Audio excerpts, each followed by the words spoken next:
So somebody submitted a clip of a DDP yoga thing to DSP REE-acks, and he ended up talking about his back. So I'm here doing this. Didn't want to do this. I wanted to keep a lid on it. I was hoping that it'd be quiet while I worked on my back video in the background, which sort of looks like this at the moment. So I am doing some work on it, but I was hoping that, you know, most mentions of it wouldn't come up.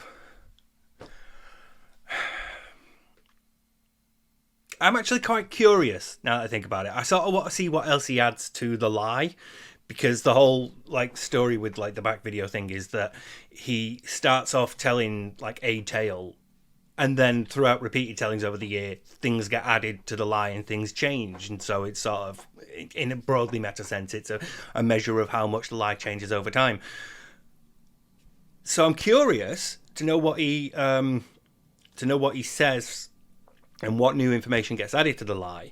And I'm also curious as to what he sort of says that's an outright lie, apart from, you know, obviously all of it. But I mean, like, what specific things? Like, will he mention his mate's touch football thing? Will he mention a car crash? Will he mention, you know, like losing control of his bowels? That's another one that comes up a lot that I have a real issue with. But on like a sort of personal level, as curious as I am to know how this goes down, I just want to keep a lid on it, because I know I'm going to get like quite personally affected by it because of everything I've just been through. So, you know, okay, why am I hesitating? It's time to do this. It's time to rip off the plaster, get it all over and done with. I think we're gonna go to the next video. Okay. DDP. Wow, I didn't know how beat up Butterbean was. Wow, it's Butterbean in the modern day. You can't straighten. I'm straight as I go, man. I'm pushing right now just to get where I'm at. Wow. You guys know who Butterbean is? Butterbean in the 80s and 90s, this boxer was like a, you know, he looks like a human egg. He looks like an egg. I mean, he's not wrong, but there is another food that Butterbean is quite well known for looking like. So I don't know why he didn't pick that one. Anyway, this is a minor quibble, and I'm sure it's only going to get worse. Like, he's a living Kingpin. You ever said Kingpin from Marvel Comics? And he was good. He was actually a good fighter, but he just didn't have the body type of boxers at the time, but he was really good, and he was winning fights, and he became like a pop culture icon for a while. Like, everyone knew him. And now here he is today. Jeez, he's completely destroyed. I mean, again, he's not wrong. Butterbean didn't quite have like the same body as, say, you know, contemporaneous boxers like Mike Tyson or Lennox Lewis or oh fuck, what was he called? Oh shit! Why do I think it's Prince Nazim Ali or something like that? I can't remember. But he was a British boxer anyway. So shit. Hopefully DDP can fix him. DDP, who former pro wrestler who now runs DDP Yoga. I'll do whatever you want me to do. I looked at Steve and I go, it's going to be so hard to try to get him to even get any kind of Can't even recovery. walk. His spine's contorted. Steve said, but imagine if we can. I think everything we've done has been pushing the boundaries. I recognize one of them in that video there. That clip then, briefly. Hang on. That guy with the tied back hair. Yeah, he isn't. It's the same guy. Phil's blocking the more recent footage where he's much more healthier and is actually running. But this didn't he watch this like last week?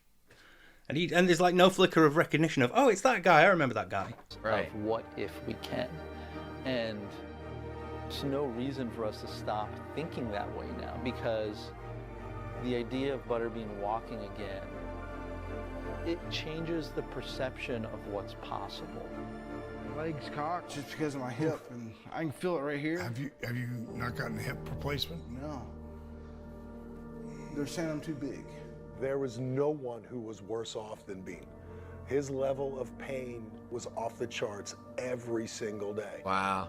Now, I know that Phil's about to do a bunch of, oh, let me tell you how I've had that. And I know I'm going to criticize him for it, but I do recognize one of those exercises when they had Butterbean on the chair, like with his hands on the chair and sort of like trying to arch his back and lean and get his back straight and move his legs backwards. I do that in physio. That's one of my exercises. So I do recognize that. And I didn't want to talk about DDP yoga because I don't know enough about like how successful it is, but you know, and you should always be a bit, you know, wary of testimonials from people, but the fact it's been going for so long, plus seeing that, if that's like representative of it, from what I understood anyway, DDP yoga was just like a much more intense yoga, like it was less about the movement and more about the holding the poses and as the muscles work. So yeah, that sort of goes along with what I thought it was, at least. So yeah, that makes me think that maybe, you know, the testimonials aren't 100% bullshit and they have actually helped people. Fuck. And some days it's like unbearable, like unbelievably unbearable. For those who've never had spinal or nerve pain, you're lucky. I have it. Whoa. Have it? No, you don't. In 2015, you said your back was okay. Your disc had healed. My back, as of late, has felt great. This is good news, by the way. My back, as of late, I'm talking like the past 6 months or so, has given me almost no pain whatsoever. I hardly ever get numbness anymore in my legs. So basically what I think's happened is because of all the adjustments that I made to my life over the past, you know, several years, and the fact that I've been barely carrying anything heavy, you know, taking it easy, and not really stressing my back at all, I think that my back has strengthened itself to the point where there's muscles around this herniated disc that are compensating for it. And in addition, I think the herniation has finally gone down because I'm seeing literally almost no symptoms of me having a back issue anymore, which is awesome. How many people who were diagnosed with something 7 years ago could go 7 years in pain like I did, and to the point where now I don't think that I'm going to have it anymore as long as I take it easy, right? Pretty awesome. We've heard deherniated. It's not a problem anymore. My back problems have not necessarily gotten better. It's just I put myself in a life situation where I don't strain my back anymore, so they're not an issue. It's not like it magically fixed itself or anything. Well, yesterday you said it deherniated itself. Yesterday you claimed your back had deherniated. And the fuck, you know, Jesus fucking Christ, man. Steve did, you know, aware of that? Yeah, he did. Yesterday he said his back had deherniated itself, and today's like, oh, it doesn't mean it's got fixed, however. Steve did not really. Okay, I need. You missed gold yesterday, Steve. By the way, you missed fucking gold. Let's see if I can very quickly find it. For me, because of the lifestyle changes I did, and allowing myself to not have strain on my back, that disc must have, you know, deherniated basically. There it is. That disc must have deherniated basically because he turned into a lazy bastard that doesn't put so much stress on his fucking back anymore. There it fucking is. Deherniated. Yes, Stevie did. Deherniated. I had a feeling this was going to fucking trigger the fuck at you. This was worth it. This was worth the fucking 10 minutes of fucking trying to remember how the fuck I found this fucking... I knew it had it somewhere. You don't have it. Even if your back had healed, your nerves would have healed as well. A lot of the problems that I've been having during my recovery has been because the nerves healing feels so fucking painful. So, we would have known about it. He would have told us. He would have moaned about it during like old pre-streams and things. I've got my list. In fact, I've got my notes here, right here. This is my all the clips that I found of DSP talking about his disc and his back injury. Here's my timeline of it in a chronological order. I did a bunch of analysis on it. I am working on this back thing, and I can show you that in 2014, his back has felt good recently thanks to lifestyle changes. 2016, back has given him almost no problems since moving. Now let's talk weather, all right? Now everyone knows, you may not actually, this is actually true. If you're a new viewer, like if you started watching me in the past year and a half, you may not even know this. But I have a back injury. It hasn't really affected me since I moved. In fact, since I moved to the West Coast, the back injury really has not given me many problems at all. I had a severely herniated disc in my lower back, but I'd have to think that in the past year and a half, it's gone down and or is almost better, because I really don't have any issues with my back. The only issues I have every once in a while is if I'm out all day. Sometimes I come home, my back really hurts, like really sore. But if I just lay down for like 15 minutes, it's fine. So in all effectiveness, you know, my back issues are probably much better now. 2016. That's 6 days later. Back has been okay. You know, from time to time, people ask me this question. Phil, how's your back doing? Phil, do you need the back surgery? Some of you watching right now might literally have no idea what this question means, because let's face it, I haven't really talked about my back much at all for about a year and a half to 2 years now. It's really not been an issue of concern for me, but it used to be. I get the feeling that my life adjustments have basically, maybe it didn't 100% fix the disc, but I'm not stressing the disc anymore. So I guarantee you the swelling or whatever has gone down, and I'm good at this point. So no, at this point in my life, I'm not even considering the back surgery, because my back really isn't an issue. But then again, July 2016, those were in January, July 2016, back is not perfectly fixed and never will be. My back is not perfectly fixed. All right, it's never going to be perfectly fixed. When you have back issues like I had, a severely herniated disc to the point where the disc was ready to rupture, but just luckily didn't, you're never going to be fully 100% like you were again, all right? Precipice of being paralyzed, fucking hell. Now, in regards to medications and stuff, all right, there was a time when I was in Connecticut, my back always hurt.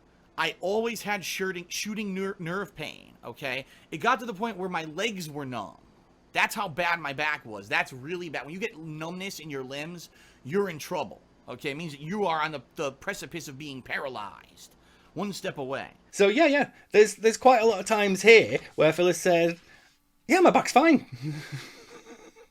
Back is better because of the moderate climate he now lives in. My health is better.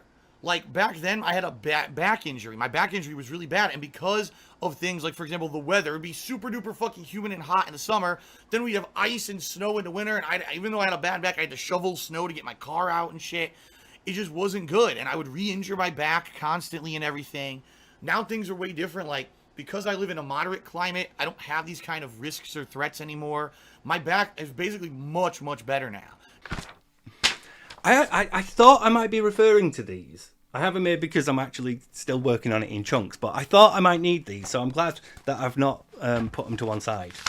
So I'd have to go get them. They're just right there on my desk. I have it, you know, sometimes daily, it depends. Whoa. Again, sometimes daily depends. Well, it's not daily then. If you don't have it all the time, it's not daily. I'm in pain all the time. I have to take medication all the time. I'm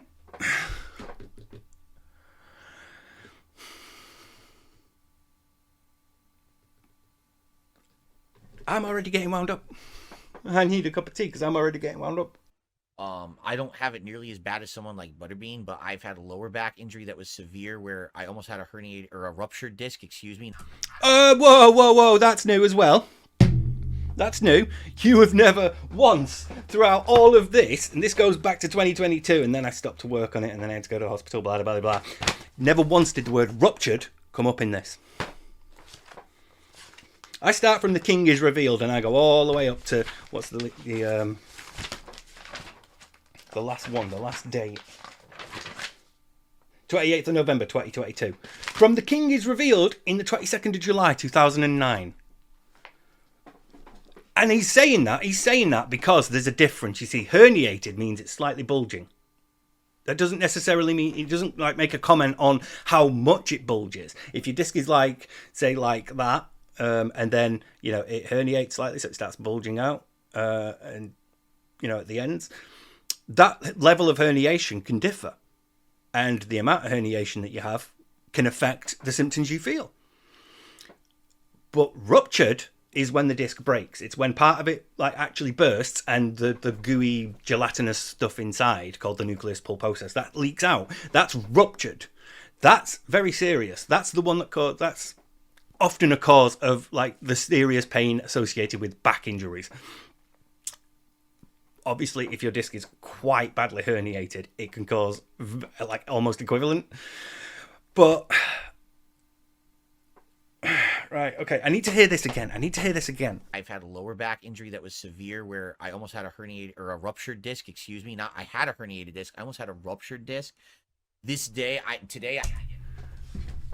I'm going. Before he even mentions fucking today, whatever happens today, I'm going to PigPigGo and I need to look for ruptured disc. One result. You see, in all of this, in all my notes, from about 2009, the King is revealed, 22nd of July 2009, to 28th of November 2022. You didn't mention ruptured once. It's come up in 2019, Minecraft chill stream. My biggest injury wasn't all at once injury. It was my back injury. I had a severely herniated disc in my lower back to the point where the doctor said it was ready to explode. And if I hadn't gone into the doctor to find out that it was in that condition, I might have had a ruptured disc and been like messed up for the rest of my life. And that lasted a while. It was very painful. And, you know, luckily for me, when I moved out here to Washington, I adjusted my lifestyle to not really do things to stress my back, and I built up my core muscles as well, and now it doesn't really bother me that much anymore. Every once in a while, I'll get a little bit, but I think most of the stuff that was bothering me, it's gone away. It's went down, the swelling or whatever of the disc. So I'm in much better shape now.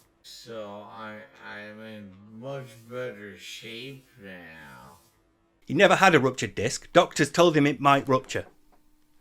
He never had a ruptured disc. He never came close to saying, I've almost had a ruptured disc, or I had a ruptured disc.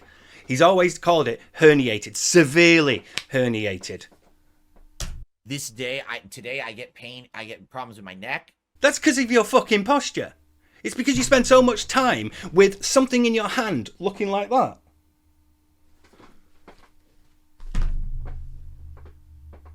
You are likely to like put a disc at risk of herniation by doing that so much.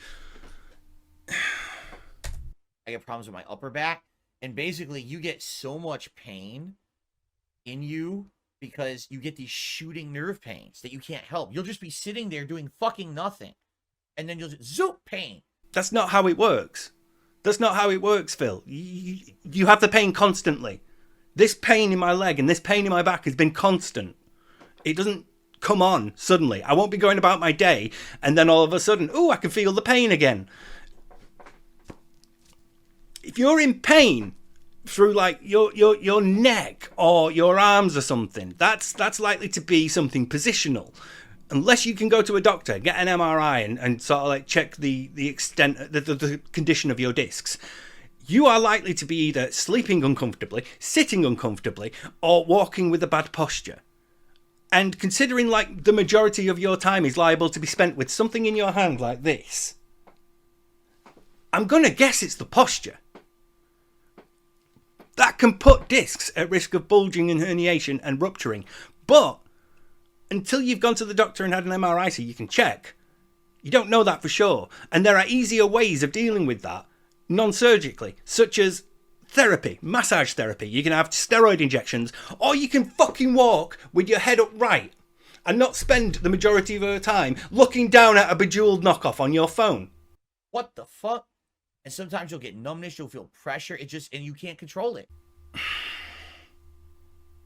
Sometimes you'll get numbness. No, the numbness is constant as well!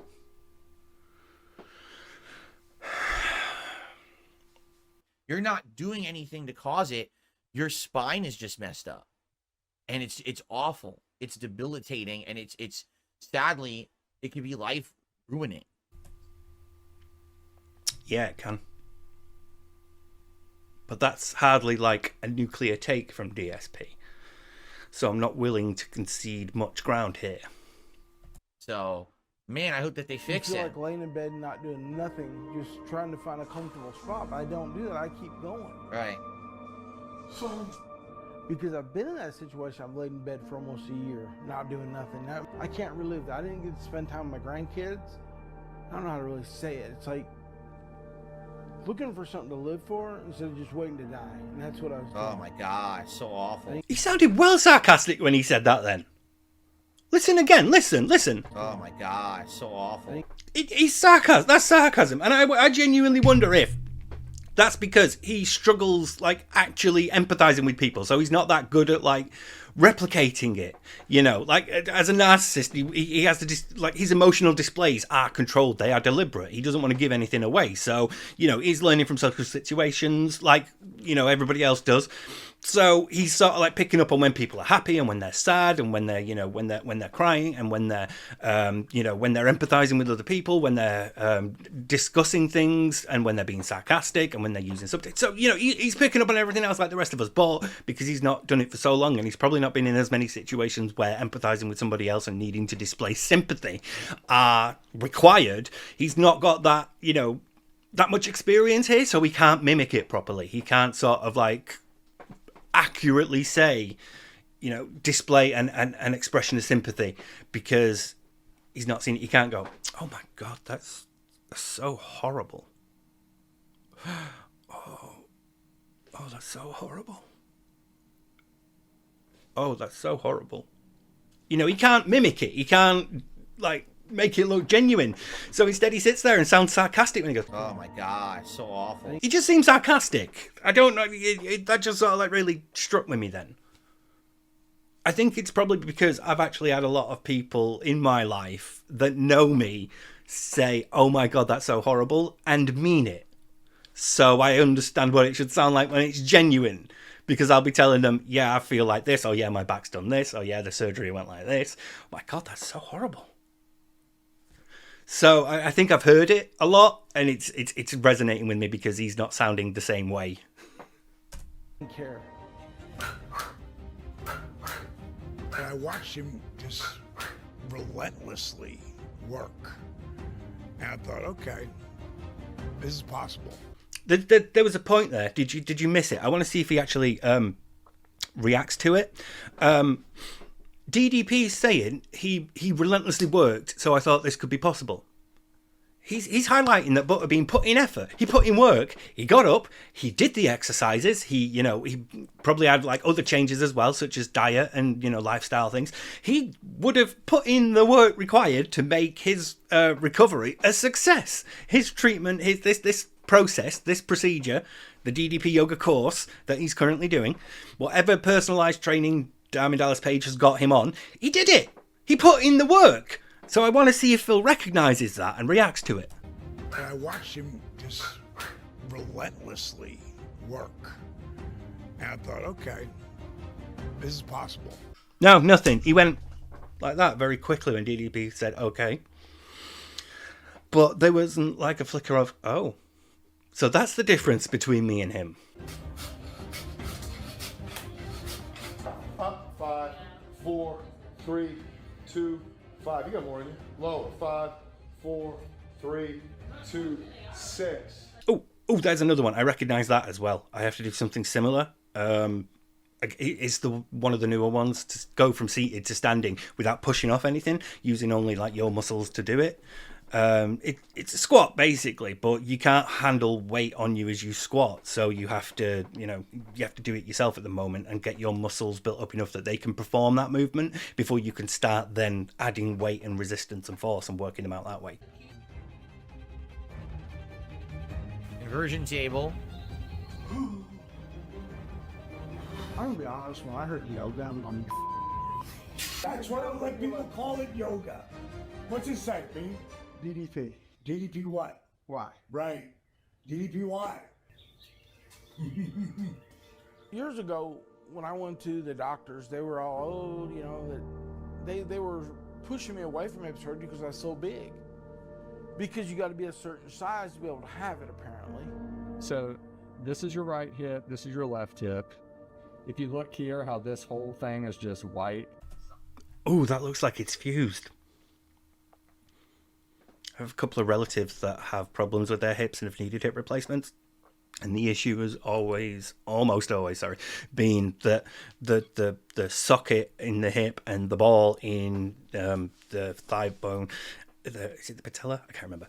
The socket in the bone, the ball in the bone and the socket in the hip are basically fusing. They're supposed to have like a cartilage filling. I think it's cartilage, but they're supposed to have like enough room to move because it's a ball and hinge socket. So they're supposed to be able to move, but gradually bone does fuse together. If you place two pieces of bone together, they will gradually fuse, assuming each is actually part of the body and therefore growing. But yeah, they gradually fuse, and that looks like it's quite badly fused. And solid, it's almost like this is pretty much fused. Wow. Pretty much everywhere we operate, they have a BMI cutoff of 40, and so you were 46 before. Last time you're 43 at this point. Got about 20 more pounds to go. Wow, Look at you. What the f? job. Look at that, baby. I got it. You got it, dude. 337. Wow. 37.4, baby. My goal was 350, dude. Your goal was 350. This week was my goal.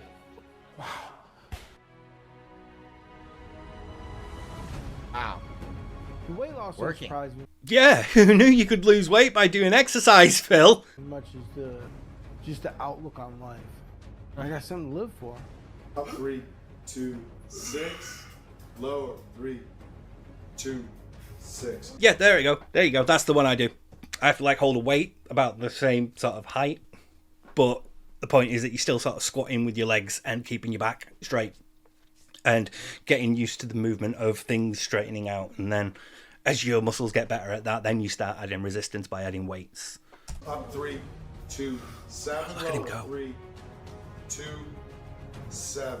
Up 3, 2, 8. And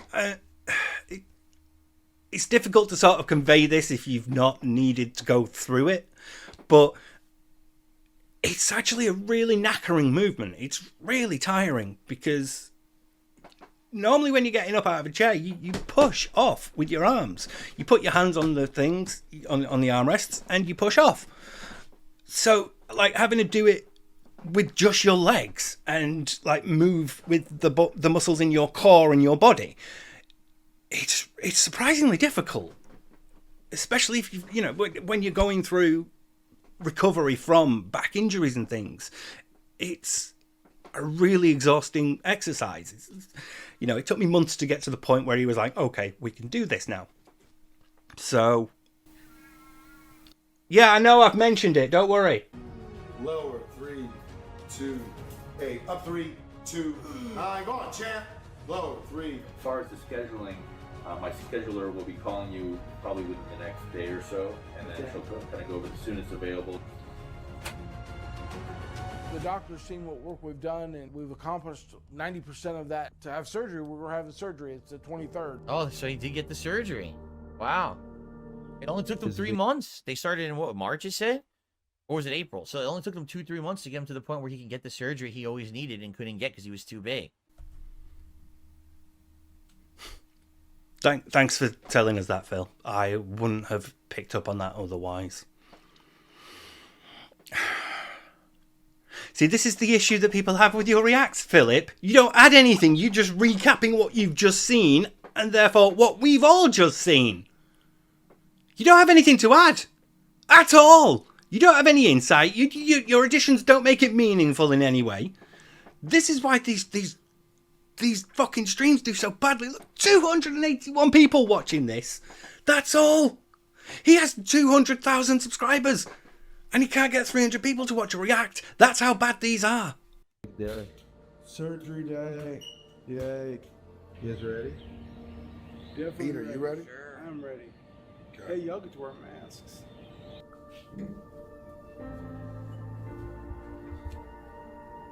$136.30. You guys will never guess what his weight was. What? Let me make sure I got it right. This is in kilograms. Okay, how much is...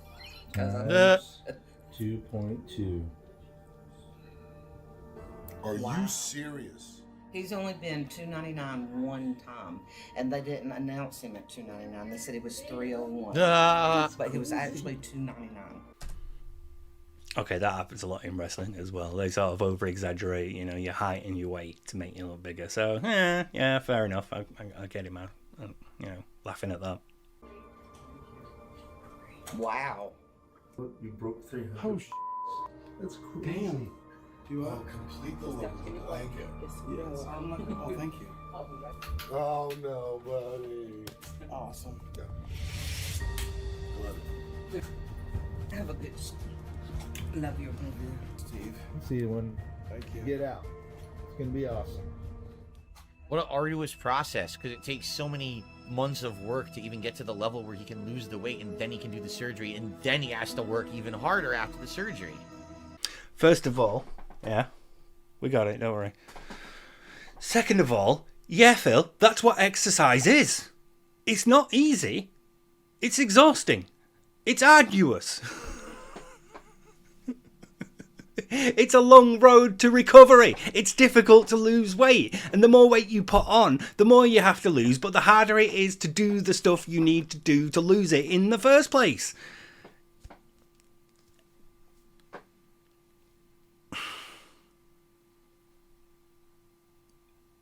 Look at him sat there like that. Fucking wow. What an arduous process. See, look at your fucking neck there. That's why you're having problems with your neck. It's nothing to do with your lower back injury. It's because you're like this.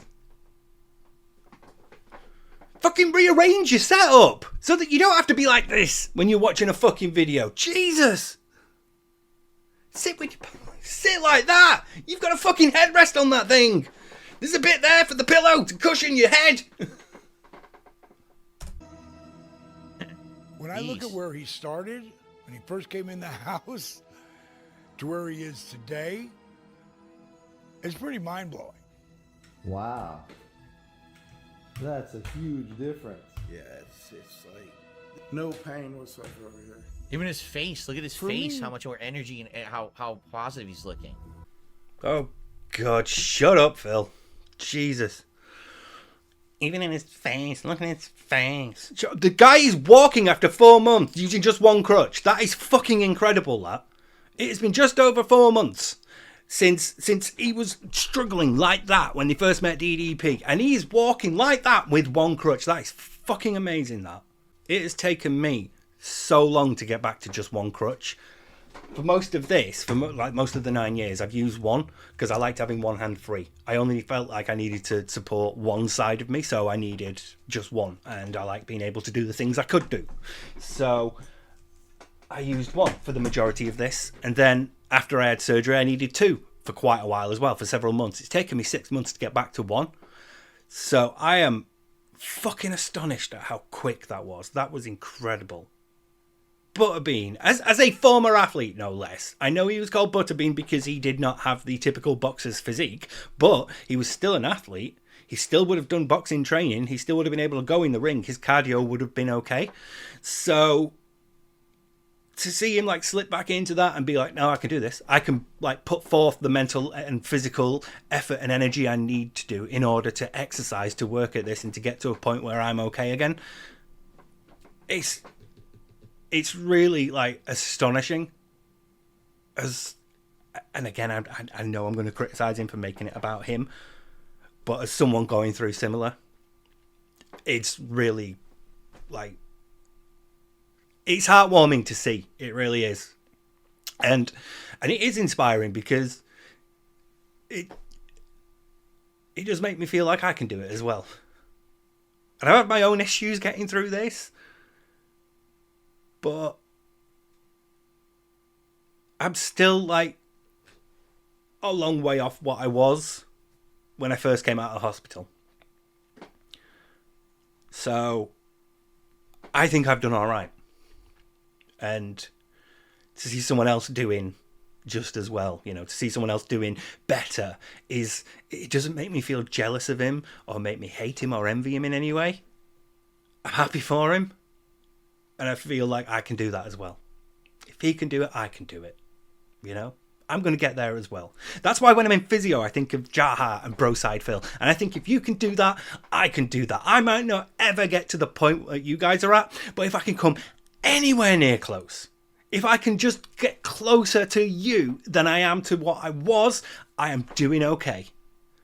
So I feel all right watching this. This is really, really happy video. It's a positive video. It's a good video. And I'm just waiting for him to shit all over it and make it about himself.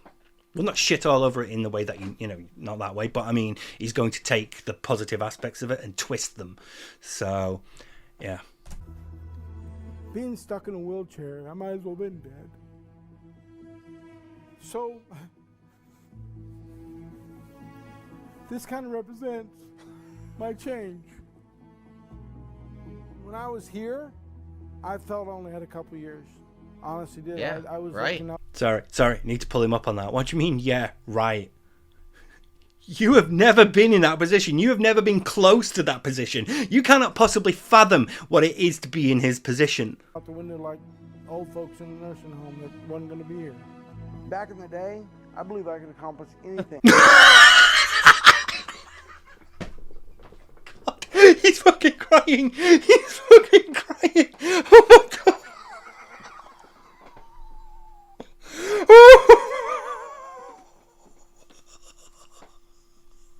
Oh, what even is this?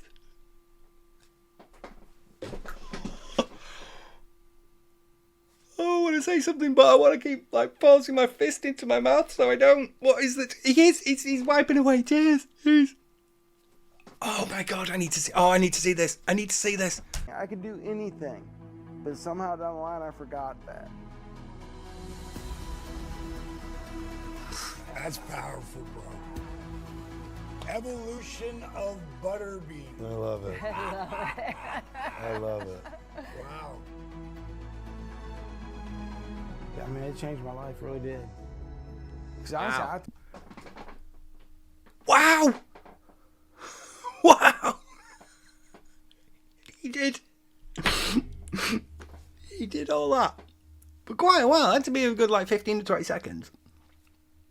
He was doing that. Yeah, we obviously at this resolution can't see any tears, but trust us, they were there. He was doing that, and you know they were there because his hand was so wet that he had to wipe it on his pajama bottoms. So he did all that, and then said, "Wow, if something brings me to tears, my response isn't exactly, wow." You know? Especially not with a voice that's not like wavering or struggling to contain sobs or, you know, showing like any sort of genuine human emotion. I can't believe he tried to cry. I can't believe he tried to cry. Oh my God.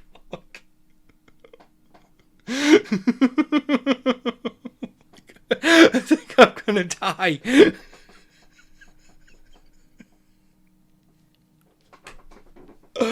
Oh my God, I think I need a break.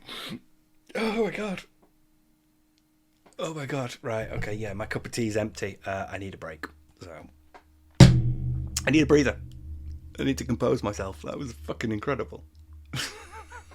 I'm not even finished. I know there's more to come back to, but you know, been sat here a bit and I'm out of tea. And I just need to compose myself because that was an attempt at mimicking genuine human emotion. And it was terrible. I mean, I suppose at least he didn't, like, grab a bottle and wipe it across his forehead first. There's always that, I suppose, you know. Could be so like sat here and go, wow, that's really tough, you guys. It's been tough.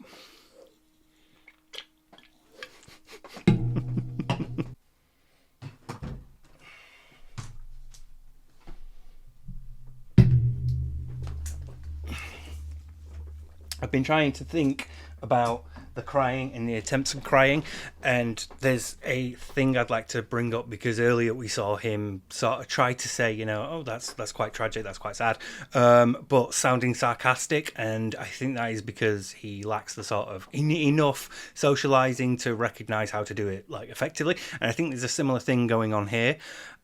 He understands that at this point you should, you know, display emotion. This is an appropriate time to display an emotion, but he doesn't quite fully get, because he's not had wide enough socialization to like fully bring this on board, that it's possible to show like this emotion. It's possible to show a number of emotions at this point and not need to cry. It's understandable when somebody does cry at something like this, because obviously it's an inspirational moving tale, and so, you know, when other people have seen other inspirational moving tales, they've sometimes cried, and that's an okay and acceptable thing. Obviously, he can't really fully do that because he's, you know, not really got the empathy needed to understand and resonate to the level where you are moved to tears, but he understands that, you know, at this point, people, you know, sometimes cry. So, but he doesn't understand that there's other ways of displaying like emotion at this point without needing to cry. So he defaults to crying because he's got nothing else. So I think that's why we get these moments where he has to take off the $50 gunner glasses and he has to just like knuckle at the edge of his eyes slightly. You know, he's not going fully in there with like a finger or something like it's, you know, a normal sort of picking thing. He's doing it deliberately. He's doing it like this. And, you know, it looks like he's brushing away a tear. And then you know, on the pants just to make sure people know, hey, I had to wipe my hands, they were that wet. So, yeah, I think that's what the issue is. He doesn't fully understand that it's possible to resonate with this sort of thing emotionally on different levels. It doesn't have to involve crying, but he's not learned how to like properly fake other ways of doing it at this point, and he doesn't understand that those are options for him. So instead, he just has the default of, I have to look like I'm about to cry. Thought I had a couple years left to live. I'm not bullshitting. I'm good now. What happens when you believe in something and set your mind to a goal, and then you have the discipline to see it through? It is and has been the most rewarding experience that I've had in my career this far.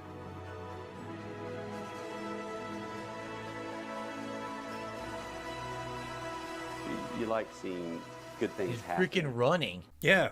I mean, that's how that works, Phil. If you persist with something, you get better at it. If you do it enough times, it becomes easier. With things like weight loss and rehab and physio and getting physically active after, say, a back injury, you have to keep doing it. You have to persist. You have to put the work in. What Phil did, and I feel like I'm going to, in fact, no, I'm not going to mention it right now because I feel like there's going to be spoilers, but TLDR, he doesn't put any effort in. He doesn't put any work in. He does nothing. That's how he deals with his back issue. He does nothing. To that kind of person. The main thing you've done with him, Dallas, is you've got inside his head and you've made him believe in himself again. Okay, I need to address this as well. This is something that I've seen, I think it was Jaha said it. I'm not going to have it tonight. I'm going to have it Friday night. Friday night, I'm going to have pizza. Fuck it. Yeah. Oh, God, Bunky. Well, hey, Ben, if you ever fucking turn that shit around, you know what I'm saying? A lot of that shit, whether it's fucking exercise or diet, it's like 80% mental, yo. I don't have any problem with exercising. What I'm planning on doing is getting an iPod. Yeah. You know, doing this. I mean, I live on a steep incline, so I'm gonna walk down that hill all the way down to the bottom and walk back up in the same space. I know that by the time I get up that hill, I'm gonna be like wishing for death. Yeah. And then, it's all mental, though, man. You know. And then I'm gonna order some weeds. Jaha being very supportive. Yeah. Look how Jaha is being very Good supportive. way. Yeah. Actually encouraging him to get Hey, like it's- proper exercising and being like, look, mate, it's going to be tough having to deal with this shit. I see that you're getting like really fed up now about pizza and being like, I can't pizza. It's mental. Most of the troubles and the struggles that you're going to have going forward are going to be mental. Yeah, and Jaha said it in our show when he was on. Even back then, he was a wild animal. He was looking for fights. Like he was a very aggressive. But you can see he has a nice side too. But if he's not on his good side, it seems like he gets very pissed at you, like he is with fucking Phil. I mean, to be fair, you could probably sort of like be on his wrong side, but he'd still be reasonable with you if you were reasonable back. However, this is Phil. Yeah, so exactly. You get a proportionate response, aren't we? Yeah. Ricky Richard, for Jaha, it's all mental and hard work. For Phil, become an alcoholic. Both valid methods. This is also something that I've had to deal with as well, while sort of like readjusting to all this after surgery. A lot of this is mental. A lot of this is a matter of your mindset and how much willpower you have and how willing you are to get up and do the exercises, do the reps, go for the walks, you know, do the things you need to do to get to that point where you can. So that's a very like salient point there. I feel like whoever submitted this did it deliberately. It wasn't just because Phil had mentioned DDP Yoga, I think it was last week or the week before, but they took that opportunity to go for it because this is directly speaking to him as well. This is like these are like very subtle digs at Phil. Like he's showing Butterbean doing this exercise, and people going, "Wow, I can't believe he's come this far." And it just shows you what you can do if you put in the work, you know. And he's sat there like this, bad posture, you know, in that shirt with his neck phones around and his straw hat on, looking at it.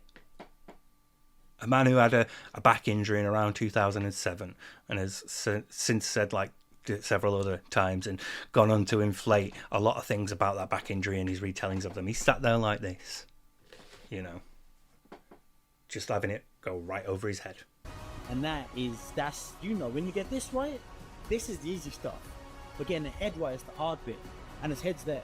See, I feel like that was directly to Phil. And I'm sure we're going to cover this again in a moment. And I know I'm going to go into it on my back video. But going through all of this, all the clips and things that I found, it just comes back to him doing nothing and not wanting to do anything and having an excuse to not do everything else. I mean, he even bought DDP Yoga, and at the time was like, right, I've bought it. I'm not going to open it this week because next week I'm busy and I don't think it's good to do a thing and then stop doing a thing and then do a thing again. So I might as well not bother. But the week after that, I'm definitely going to do it. Now, I didn't start it yet. I just got it the other day, but I know I'm going on vacation next week, so there's no point in me doing it before that, because I know that actually when you don't want to start and then stop and then start again. You have to be consistent.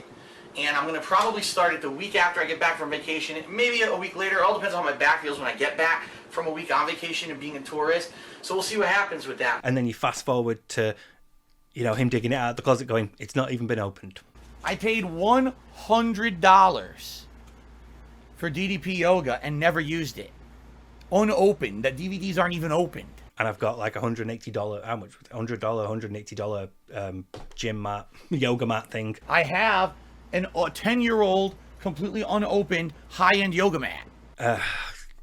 It's all up here. And I feel like that, again, is another one directly poking at Phil and going, you didn't do this. This is like what you could have done. You could still do it now. There's nothing stopping you from doing this now, apart from this. Yeah! So I'm excited to see where you can go.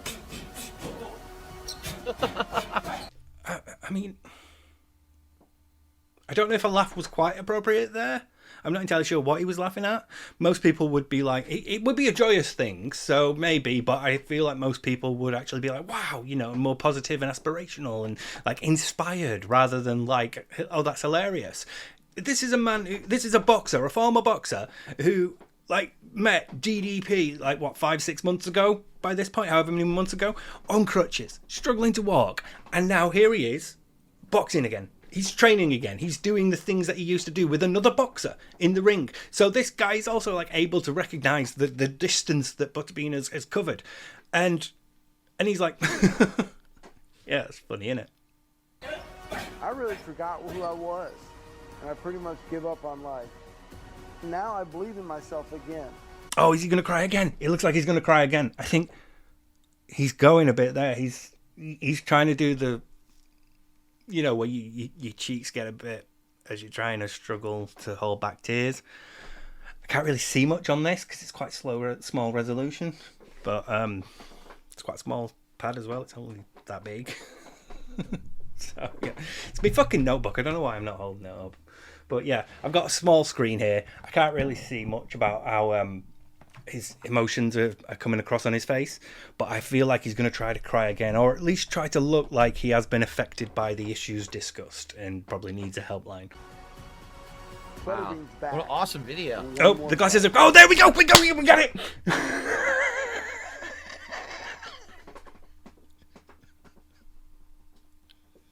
See, again... At this point in an inspirational, positive video like this, yeah, I get why some people would cry, but most people are like able to process it differently because they're emotionally mature enough to have a understanding of a wide variety of emotions and when those emotions are appropriate or not. So they understand that they can relate and respond to this in several different ways. And you might feel proud, and you might feel inspired, or you might feel like just happy inside. It might give you like a nice warm feeling in your heart or your belly. But not everybody's going to cry like this. And I feel like DSP doesn't fully understand how to apply all of the other emotions at this point, so he's going for crying. And it just comes across as like... It comes across as like not a genuine emotional response from him. With other people, anybody else, I would have as much trouble believing that they were genuinely crying at this point. But for Phil, I don't buy it. I don't buy it because I know what I know about him and how he is emotionally. I don't buy this display of like emotional vulnerability from him. I don't believe that he's empathizing with somebody who has had, you know, if you want to take his claims of a back injury as, you know, legitimate and take him at face value, he will have had a similar injury and had to have gone through a similar process, except he didn't do the work. But still, he should be able to relate to this in a better way, and I don't think he does because it's not genuine and he's unwilling to. You don't want people to see that unless it benefits him. He is aware that this is the React channel, and as such it's his reactions that are the important thing, so he's going to play them up a bit. And if you want to encourage other visitors, you're going to try to be sympathetic. You're going to try to be, you know, like a vulnerable person, like displaying emotion and being like so empathetic that you are affected by a video like this. I don't buy his displays of emotion here. I don't believe it. Hang on, let's see if he does the voice crack as well.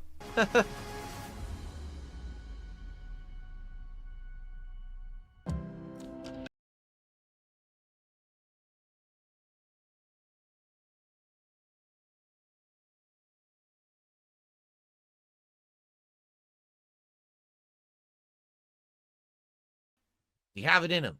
No, we must have forgotten. We must have forgotten to do that. Wow. Do another fight. We didn't get any of that. Listen, if everyone out there is going out for fights again at their ages like they are, I mean, Tyson's going out there and stuff, he could do another fight.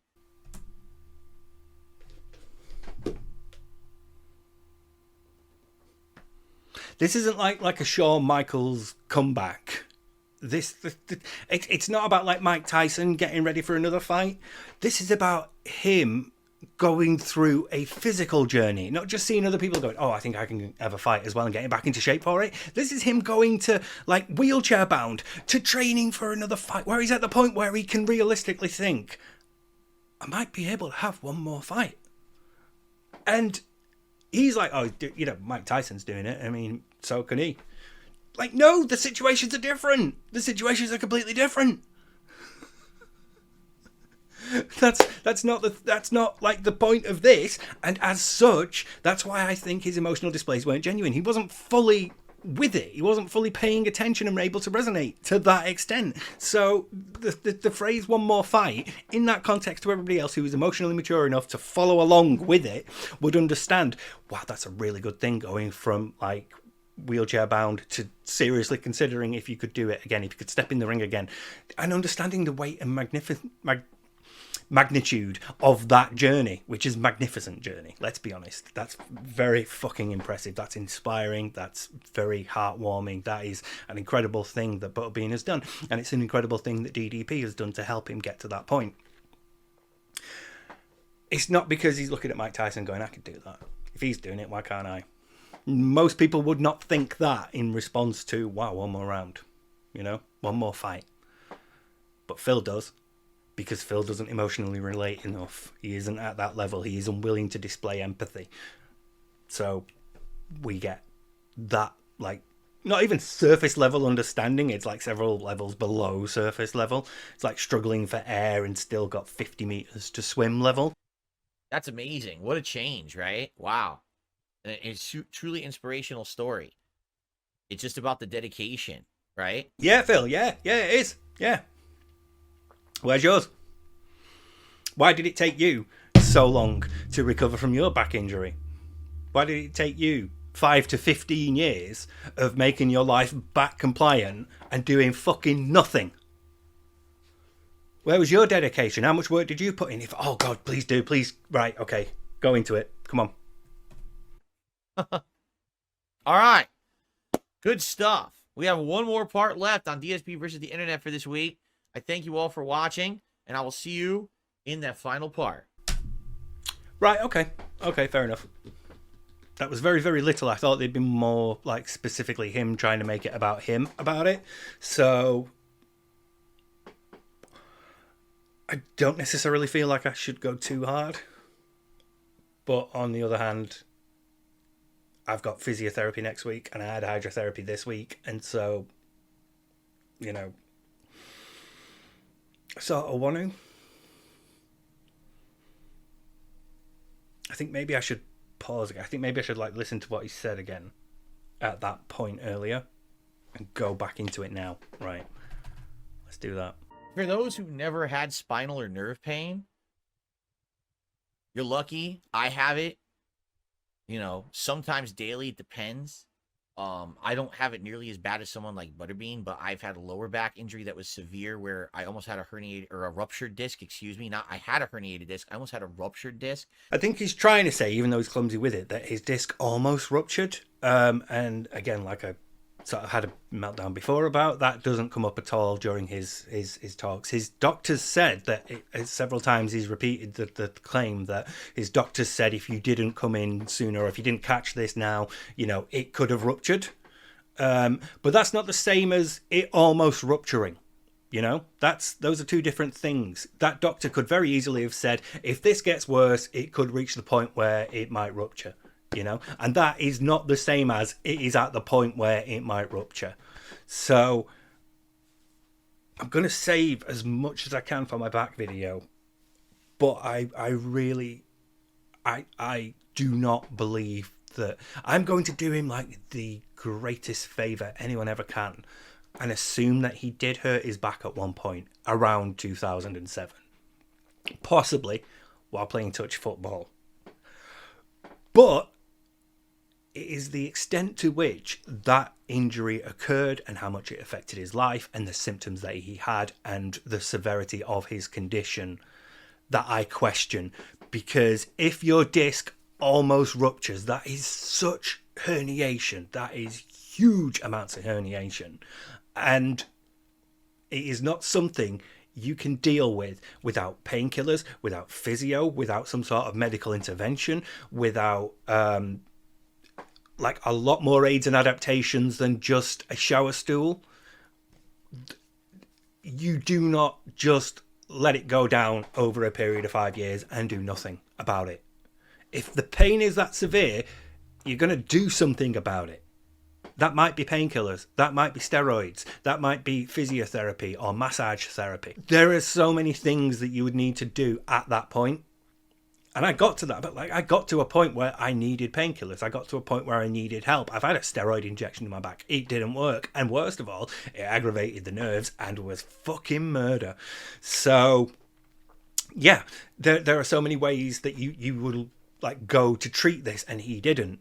He didn't. He has claimed to have had like 2 rounds of physio, and 1 steroid, if I remember correctly. Big boy bites. Yes, I did get physical therapy for about a month when I was first diagnosed with my back injury, and it was really, really bad, and I didn't want to get surgery. But basically what happened was I got it for a month, and then my copay or my deductible ran out. I was like, oh, cool. Then it reset because it was in December. It reset for January. So basically I paid a ton of money, and then they're like, oh, you have to continue to pay now because it reset for the year. I said, go fuck yourself, and I never went back. So I ended up buying this back stretcher that I used at home to stretch out my back by myself. Claims he got physical therapy for about a month, but stopped going when an issue with his insurance and having to pay came up. So that's about 2 appointments. Physio for a month, it's every other week. You wouldn't go weekly unless you were that bad. And even if you were that bad that you were going weekly, you wouldn't only go for a month. You would continue to pay despite whatever issues you have with your insurance. Or you would at least continue to do the fucking exercises properly. You wouldn't just buy a back stretcher and have done with it. So yeah, I'm really questioning the extent to which he has nerve pain or spine pain. Okay, so what I thought I'd do was I'd go through PigPigGo and find like a couple of the more recent mentions of his back and sort of go through them. My notes stop at around November 2022.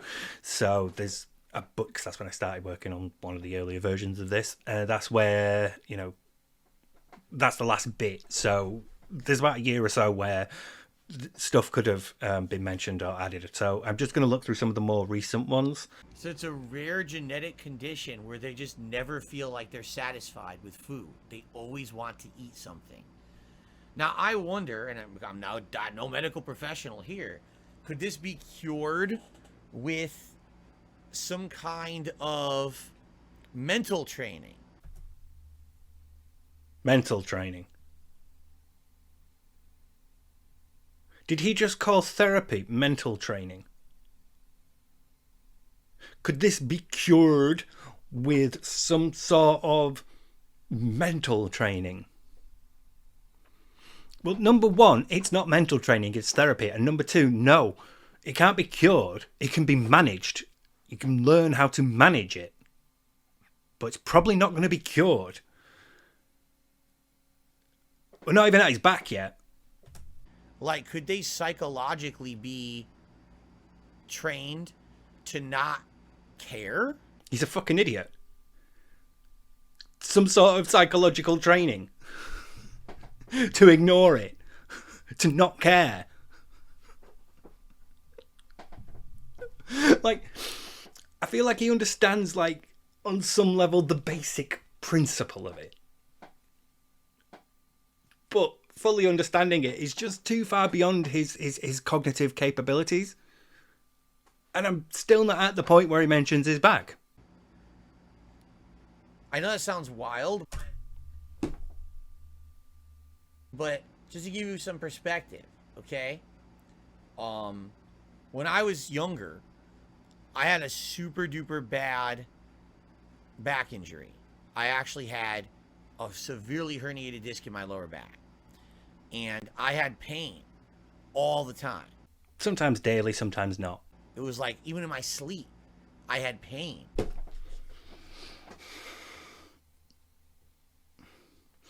No, Phil. I had pain in my sleep. It woke me up. Right about every hour-ish. I had to go to the nurses to get morphine. If you could sleep, it probably wasn't that painful. But then again, you had alcohol to loosen your back muscles up and help you sleep. You used alcohol to help you get to sleep. So the pain can't have been that bad. Because alcohol is not one of the listed painkillers you get given when you're in the hospital because the pain is so bad that you can't fucking walk. I never had a reprieve from this ongoing pain. Fuck off. I've seen you play Dance Central. I have a severely herniated disc between my L4 and L5 vertebrae. I think it was L3 and L4 or L4, L5 vertebrae. I can't even remember. Fuck you. Okay? But after a while of this happening, probably about a year of it, essentially I became desensitized to it to the point where I just... Like, for anyone else to have a shocking, sharp pain going up your legs into your back all the time would probably be considered life-ending debilitating. Yeah, Phil. Yeah, it fucking would. Yeah. So, tell us how you're exceptional to this debilitating, life-ending disease. Oh yeah, you don't fucking have it. You don't have this condition. You never did. Right? But I kind of got used to it.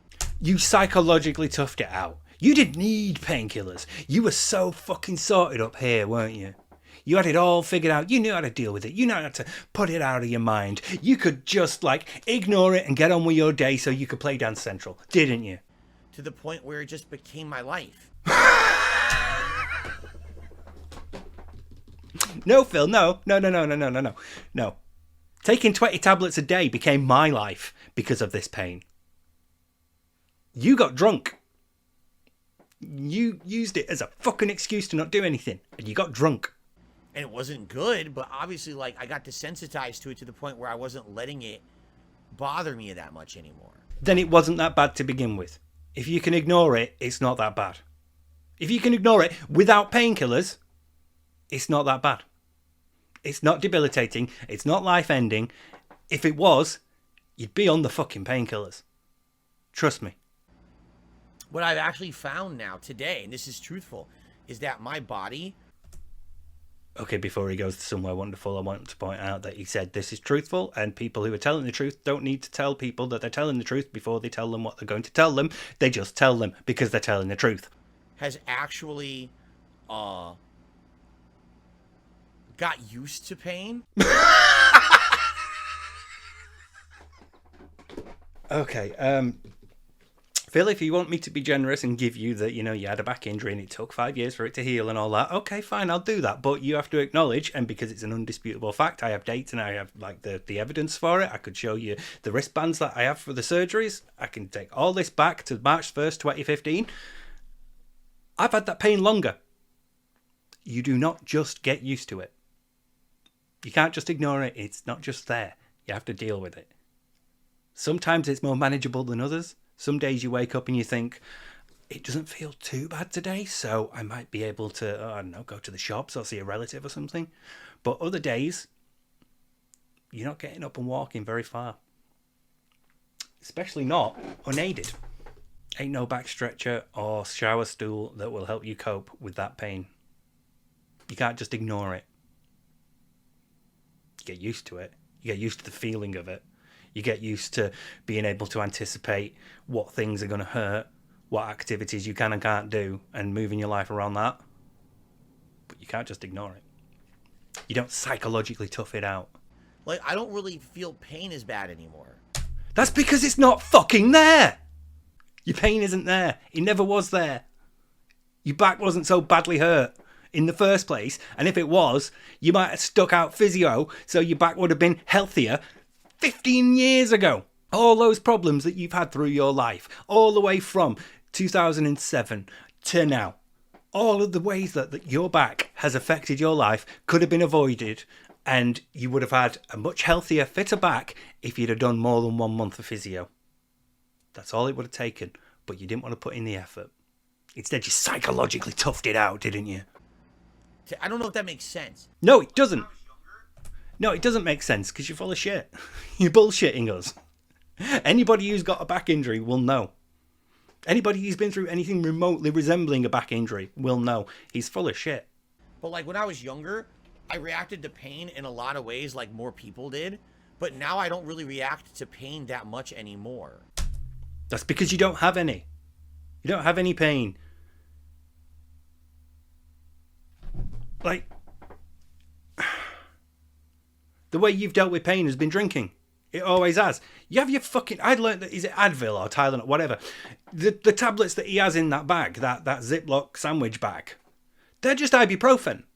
They're just like over-the-counter common medications that you might take for like a headache or something. And he's scared of taking them because he's like, oh, I don't want to get addicted to them. Motherfucker, I have to shoot morphine into my mouth. I have to squirt it with an oral syringe. I have to take tablets that stop me from feeling nauseous and make me go to the toilet because a side effect of the opiates that I'm on is constipation. I learned this when I went nearly a week without having a shit and thought, that's not right, that. It's been a couple of days since I've been on the bog. I should probably speak to my doctor about this.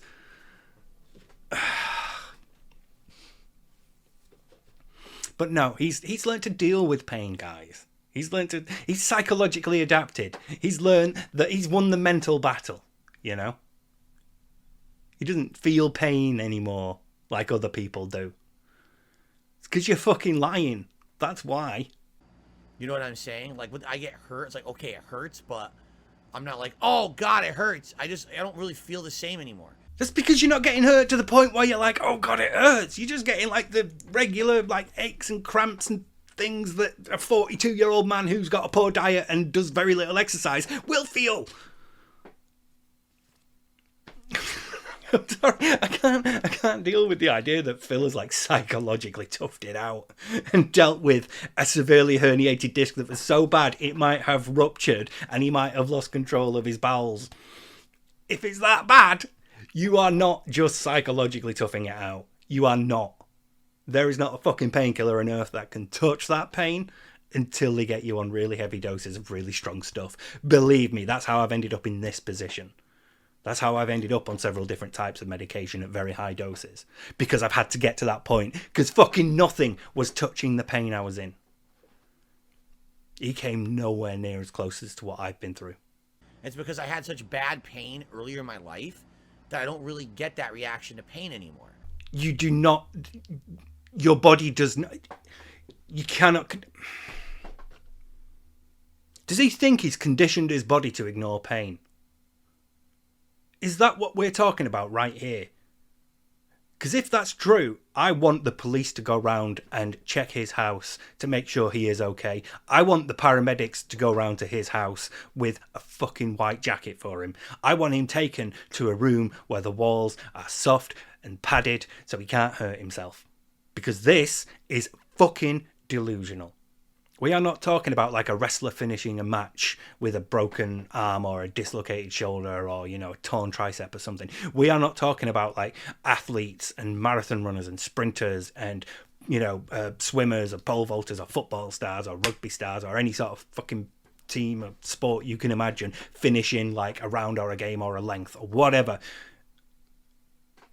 We are talking about him getting drunk to loosen his shoulders up at night. For those of you who don't know, I have a back injury, and at night it can be hard to sleep because of that. So what I do, maybe every once in a while I have a drink or two, and it actually loosens up my back muscles. We are talking about him abusing alcohol in his 20s, mid to late 20s, probably earlier actually. Fuck it, the moment he was 21, he would have been, probably earlier than that, he was probably getting it like illicitly from someone. Either way, he's been drinking a long time, and it's not deadened his ability to feel pain. His ability to feel pain is still there and present. It's just that he doesn't feel that much pain. Imagine the force it takes to break a bone. Do you think he is capable of encountering that force at any point in his life? The only thing you could come close to would be being involved in a car crash, right? Any other way, shopping, streaming, doing things around the house, he is not going to encounter the force needed to break like a leg or an arm. He does not know pain the way he's trying to tell you he knows pain. So if you always felt hungry, couldn't you get to the point where you just don't let it, it's not a big deal anymore? I mean, that could go the other way too. You're hungry, but you just don't care about eating because you feel hungry all the time. And since you eat, it doesn't solve your hunger. So maybe you just don't eat, and you could go the other way too. It's just as deadly the other way, right? Okay, we're done with this. We're done with this. He's not going to say anything more about his back, so let's get on to the next bit. Oh, God. The Level 1 Podcast, episode 114, August 29th, 2023. My neck! SF6 progress and chill fun. I don't know if I even want to address that. Morbid fascination compels me forward. Before we even get to that, I have something I need to warn everyone about, and I'm wondering how exactly this is going to affect stuff today. Okay? So, let me tell you a little bit of a story. As you know, over the years, I've had physical problems. Many years ago, I had a debilitating back injury where in my lower spine, my a disc in my, I think it was my L4 vertebrae, L3, L4 vertebrae. I forget which two vertebrae it was because it's been so long ago. He forgets. He can't remember. He can't remember because he's lying. He can't remember because he doesn't know for sure. He can't remember what he said previously. He's previously said L4, L5. He's also previously said R4, R5, which is not a fucking region in the back. He's now moved up to L3, L4. He doesn't know because he's fucking lying. He's forgotten. It was a minor back injury years and years ago. I can remember L5S1 and C6, C7, and I am going to remember them things until the day I die because those are the parts of my spine that have given me issues. C6, C7 is fine. That is easily controlled by a regular steroid injection. It's not an issue. It's not that, like, herniated. It doesn't bulge out that far. It doesn't, like, compress or impinge on any nerves. L5S1, though, fuck me. 4 fucking operations. I am remembering that shit. If you've got a back injury, you'll remember where it happened. And I know this because in my previous videos I've put up, people have said, oh yeah, that's really bad. I've had one as well. Mine was at this, you know, and they all fucking remember. But my disc got so severely herniated that basically it was going to rupture. It was going to rupture. No, it wasn't. Your doctors never said it's going to rupture. They said you got it now. It might rupture. And if I didn't do things to change my lifestyle, I might have had major medical problems for the rest of my life. And luckily, it got taken care of. How did it get taken care of, Phil? What did you do? What did you do? Tell us, what did you do? And as of today, it's not really a big deal. Oh, there you go. Today, it's not a big deal. He has it daily, though. Remember, we just saw that. I have it, you know, sometimes daily. It depends. A year ago, it's not a big deal. But only if I have like a really strenuous day, do I have any issues with that. However, I still have ongoing issues with my spine, my body, my discs, nerves, and every once in a while, these issues rear their ugly head and really can be a huge hindrance and sometimes a major problem in my life. Okay, now, it's not uncommon if you have lower disc issues to also have, like, equivalent disc, well, not equivalent, but, like, also have issues further up, because as the base of your spine starts to get, you know, a bit further bent and a bit further bent, the weight of your head on top of your spine starts to pull your neck as well. So it's not uncommon, but I doubt it's related exclusively to your spine. It may be being caused because you didn't get your spinal injury correctly treated, and as such have ended up in a maladaptive posture. So you have gradually not been able to, you know, straighten your back out, so it gets harder to lift your head up and counter that weight. So instead your head sinks forward. Or it might be something to do with your posture and holding something that, you know, fits in the palm of your hand and can play a Bejeweled knockoff game and looking down on it like that for so long. His issues are going to be because of his age, his lack of exercise, his poor diet, and his poor posture. It's not going to be because of his L3, L4 vertebrae. All right? Many years ago, in 2011, okay, this is when I was still an earlier YouTuber. I'd only been doing YouTube for about 3 years. It was the first year where I was actually doing YouTube full-time as a job. Killing Jasper! I was standing in, I still remember when it happened, okay? I was standing in the doorway of my bathroom in my condo in Connecticut, and I just so happened to be looking up. I thought there was like something up, and I was like moving my neck around, and all of a sudden, I felt a large, sharp, stabbing pain through my neck, all the way through my body, through my shoulder, down into my arm. Then it wasn't all the way through your body. If it went from your neck through your shoulder to your arm, you were unlikely to have felt it in your legs. You were unlikely to have felt it in your sciatic nerves. You were unlikely to have felt it in the muscles in your buttocks. You were unlikely to have felt pins and needles on your feet. All over your body implies all over your body. He's lying again. You are likely to have he'll have cricked his neck. He'll have looked up too high. Oh, fuck. Oh, he'll have trapped a nerve, or he'll have like frozen a shoulder or something. We've all done it. It's just like one of those things. The human body is not perfect. It's surprisingly resilient, but it still has its like aches and pains here and there. Even as a young person, even like in your early 20s, it's possible to do. Oh, fuck me.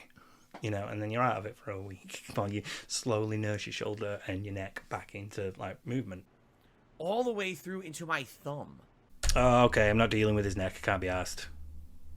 Same issue as with his back, but lesser because, you know, it's not actually herniated or ruptured. So, fucking move on. How I inadvertently became a YouTuber 15 years ago. My origin story. Okay, let's see what's changed here. I thought that he was hilarious. And in 2007, all right, this was a critical year for me in many different ways, all right?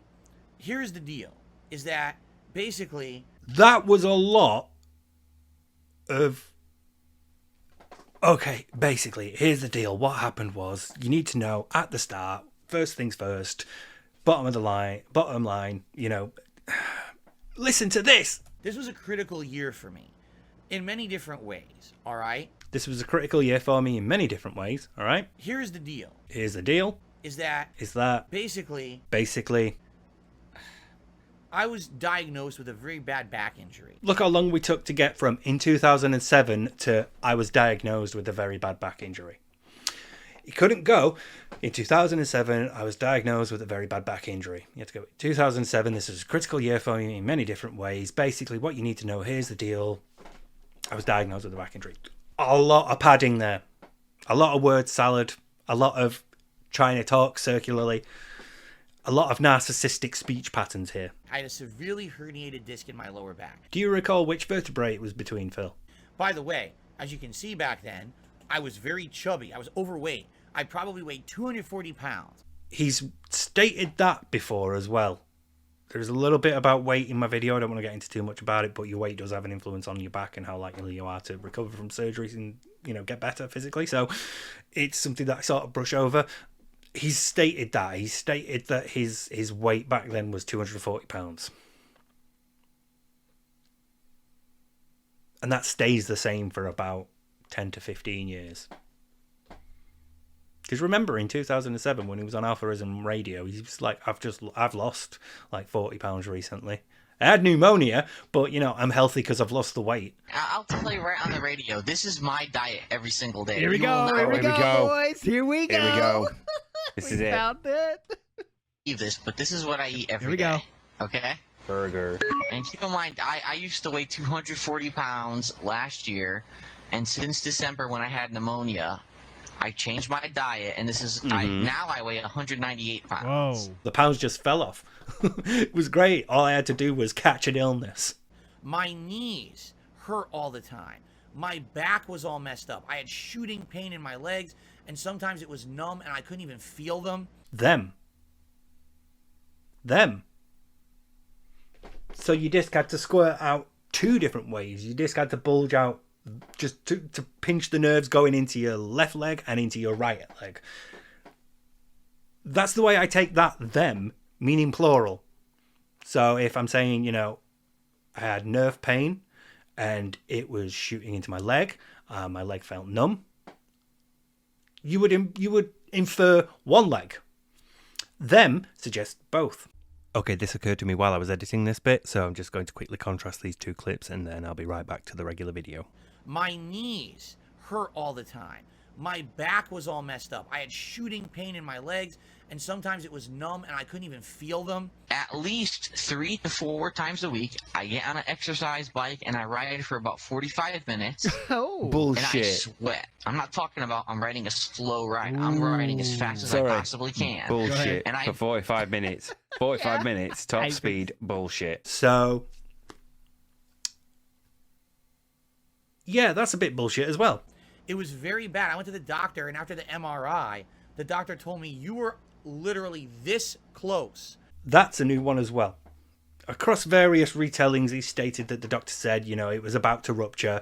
It's like days from rupturing. It's if you didn't get this right now, it could have ruptured. There's been several different ways the doctor has expressed surprise at how bad his back injury is. But then again, he did then later go on to have no medical intervention, 2 sessions of physio and a steroid injection, and then do nothing for 15 fucking years. So it can't have been that close to rupturing, because otherwise they'd have had you in for surgery and you wouldn't have been fucking walking. From having a fully ruptured disc, in which case you probably would have lost control of your bodily functions. Right, okay, now this is a thing that comes up as well. The reason that they tell you if your disc ruptures and you lose control of your bowels and bladder is because the nerves sending signals to and from the brain, telling the brain, hey, we're quite full, we need to evacuate. They get blocked, as do the ones that go, actually, we're empty, we don't need to go right now. So you are at risk of your bowels or your bladder rupturing and you getting sepsis and dying. It's not that you might lose control of your bodily functions. It's that you might end up paralyzed or dead. Do you think that level of herniation, that level of risk, any doctor would have let him walk out and not pursue medical treatment? Do you think it would have been okay if he just took 2 sessions of physio? And it probably would have affected you for the rest of your life.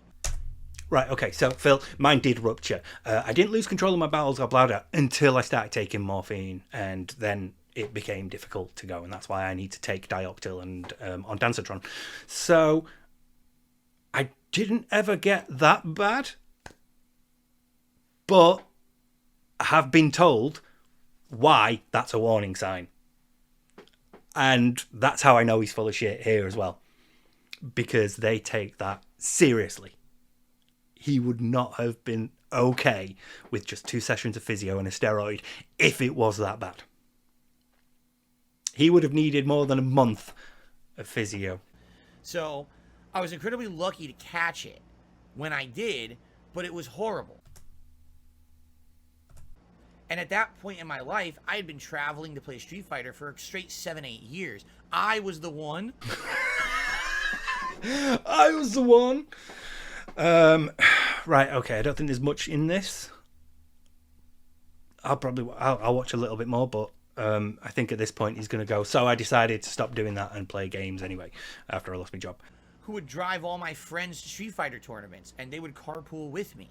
I was the one who would motivate them. I would set up and I would reserve the hotel rooms. I would register us for the tournaments. I was the guy. He was the guy. If you know from listening to the Dead Sea Scrolls, you'll know that above the door as you walk in is the immortal, laconic response to the question, why aren't people asking DSP for lifts? Engraved in stone atop 2 pillars is the words, because it's DSP. All right. Here we go. This is Shibuya saying, I'll game any night if you play Third Strike, blah, blah, blah. Long distance trips scare me with the car, but if you're good for Thursday, then it's on. It's not Phil, but someone says, PM DSP and ask him. I know it sounds like an asshole thing to say, but it is his car, so it won't be more of a proper thing to introduce stuff to him than for me to ask on your behalf when we haven't seen him out the family. So why is everyone scared of asking DSP? Wow. Why is everyone scared of asking DSP for a ride? Loony. Look at all the emoticons. Look at all the so following that. This person is wondering, like, hey, why can't people just ask Phil to to give him a ride? And people must know by this point then that he's an asshole. I mean, know, I'm guessing, yeah. I mean, everyone already knows he's an asshole. We've seen in other, we've seen in the previous thread that was older than this one. It was like that. He was just an asshole. So clearly, some people, I don't know if everyone or how many, but some people don't want to ride with him. It's right here. Yeah. Why is everyone scared of asking DSP? That's the thing. I don't think everybody is scared. I think people are reluctant to. Yeah. They'll have met him before at other tournaments and things, because obviously they know him because he's talking about them and they're talking about him. So they've obviously met and interacted, and people are like, "Yeah, avoid this guy. He's an asshole." So already he's basically what Jaha said on the podcast was true. He's like this already. Yeah, reputation preceded him. It was there already. Yeah. So. Yeah. And again, this is where I'll speculation, of course. But if I'm reading this as an outside observer, I'm like, all right, well, people don't want to ride with him for some reason, right? You can come to your own conclusion as to why, but there's some reason they don't want to ask him. So here we go. This is a Phil mention, not Phil, but oh yeah, look at their spots. Why is everyone scared of asking DSP? Probably because he's DSP. Oh my god. Yes. This is it. 2006. This is it. This is why these are the best fucking streams, man. This is it. 2006. Why is everyone so scared of asking DSP? Probably because he's DSP. Motherfucker. Amazing. Amazing gold. This is gold. Dude, this is gold. The first detractor. Yes, right, it could be. Detractor. I'm screenshotting this bitch, man. Too good. Too good. Probably because he's DS fucking P. Why else do you think, asshole? No other comment necessary. God I know, damn. but I mean, that's us saying that now at this point, 2023, with all these years of experience of Phil. Imagine saying it then. Imagine what it means to say it then to other people. Yeah. This specific community here. This is before all the begging and all this shit, the other stuff that he's, amazing asshole for. All before all that. This is just based on forum posts. And this is based on his behavior at tournaments and things. Social interactions with people. Damn. God. All right, let's go. Let's keep moving. That was amazing. Amazing. Pick up Tempest Fox. You're your wisdom has transcended time. Oh yes. You think these stupid posts you do on forums, they go away? What did I fucking got? I miss it. I went back. Here we go. Probably because he's DSP. I love that. So you know, if you've been watching the Density Scrolls, how much bullshit this is as well. Right, I'm skipping it. Fuck it. I'm done. Real Doctor versus TikTok, Chris Bores, Ghost Doctor, DSP versus the Internet, episode 18, June 17th, 2023. That vibe. Honestly, this is a crime. I've never gone as far as saying that on a TikTok or any medical reaction video. This is a full-on crime. There's a big fucking the guy up. I mean, that just to give some perspective, all right? If you damage any of your vertebrae or your discs, you have no idea how bad this can be for you. I know because I have spinal issues. No, you have posture issues. You have exercise and health issues. You don't have spinal issues. If you had spinal issues, it would be way more pronounced. You would be moaning about it more and we would know more because you'd very clearly enunciate the level of pain that you're in. Instead of saying sharp, shooting pain, which is very generic. I mean, that's what I feel. That's one of the symptoms I feel, sharp shooting pain. It's not the only symptom, it's not the only thing I feel, but it's one of those things where if you quickly Google symptoms of back injury, you might be able to find that. Or if you're at the doctor's because you've hurt your back and they list a couple of symptoms, you might remember that to tell people later. The doctor said I could have spinal issues. The doctor said I have spinal issues. The doctor said my spinal issues were so bad. You know, the doctor said I nearly lost control of my bowels, you know? Sometimes I'll get a pinched nerve. That's your posture. That's you sort of like sleeping in an awkward position. That's you falling asleep drunk and sitting there like this when you're watching stuff, and then sitting there like this when your phone's in your hands once the stream has ended. In my neck, just up there where he was hitting.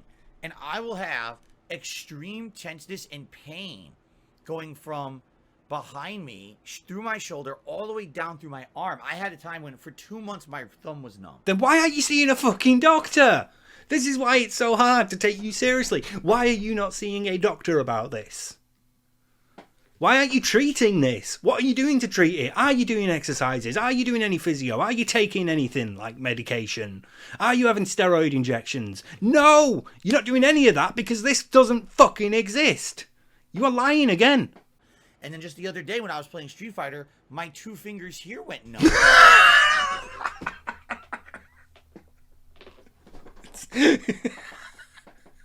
It's an old war wound.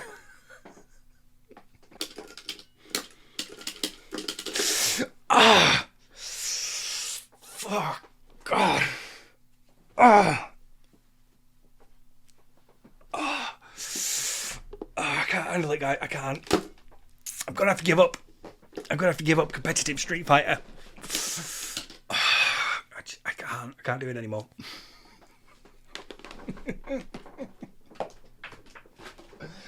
Sorry, but I can't take him seriously. Anybody else, I would listen to their back issues and I would like make a judgment based on that. But him knowing all that I know, I can't take him seriously.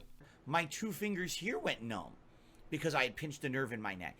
Then go to a fucking... I'm sorry, if part of you is going numb, get to a fucking doctor. I recognise that as an American and as somebody that probably doesn't have insurance, it's not going to be easy for him. But oh my God, dude, if you are losing the feelings in your extremities... that could be any number of things. Go to a fucking doctor. Deal with it. You don't deal with this by drinking and occasionally taking like an Advil or what was the other one? Tylenol, whatever. You go to a fucking doctor. You seek help. Like, I know that Americans will often... hell, even I'm like responsible for it because there's times when I will just like take the painkillers and deal with it. I won't bother telling my doctor, hey, this is a new thing, because they're not going to be able to do anything for me. They're not going to be able to do much other than tell me, all right, keep taking what you're taking, you know. There's only certain things that I would notify them. Like when sensations change, you know, then I'd notify them. When I've lost the ability to put my foot down, you know, and put weight on it, that's when I tell them. Things like that. There's serious things, and I get that Americans tough it out because of their financial situations, meaning it's not very easy for them to access medical health care. But that's one of the serious things. Losing sensation, losing feeling. That's a serious thing, especially up here. Especially up here. It's bad down there. It's bad when you lose sensation at the base of your spine, but up here, you are very, very close to accidentally getting something wrong, trapping the wrong nerve, or at the wrong place, and then full body paralysis. Spinal cord, right up here. The hindbrain. all up here, all the squishy bits that are responsible for keeping you going, all the autonomic bits that keep you breathing and your heart pumping, and keep you digesting on, all the important base things, all the higher level functions are all about here. They're up here in the more developed bits of the brain, the hindbrains, the stem, all that stuff, the spinal column, all that stuff, all your cerebrospinal fluid, it's all up here, all the really important stuff. So if you are losing sensation in your fingers and your hand, and you are getting sharp shooting pains, and you are struggling to move because it's coming from up here, go to a fucking doctor quickly. That's a serious thing. I had a severely herniated disc in my lower back, and the doctor said it was so bad that if it ruptured, I would have lost control of my bowels. I want you to think about that. Okay, I'm going to think about that. The reason they keep mentioning losing control of your bowels is because it's a sign.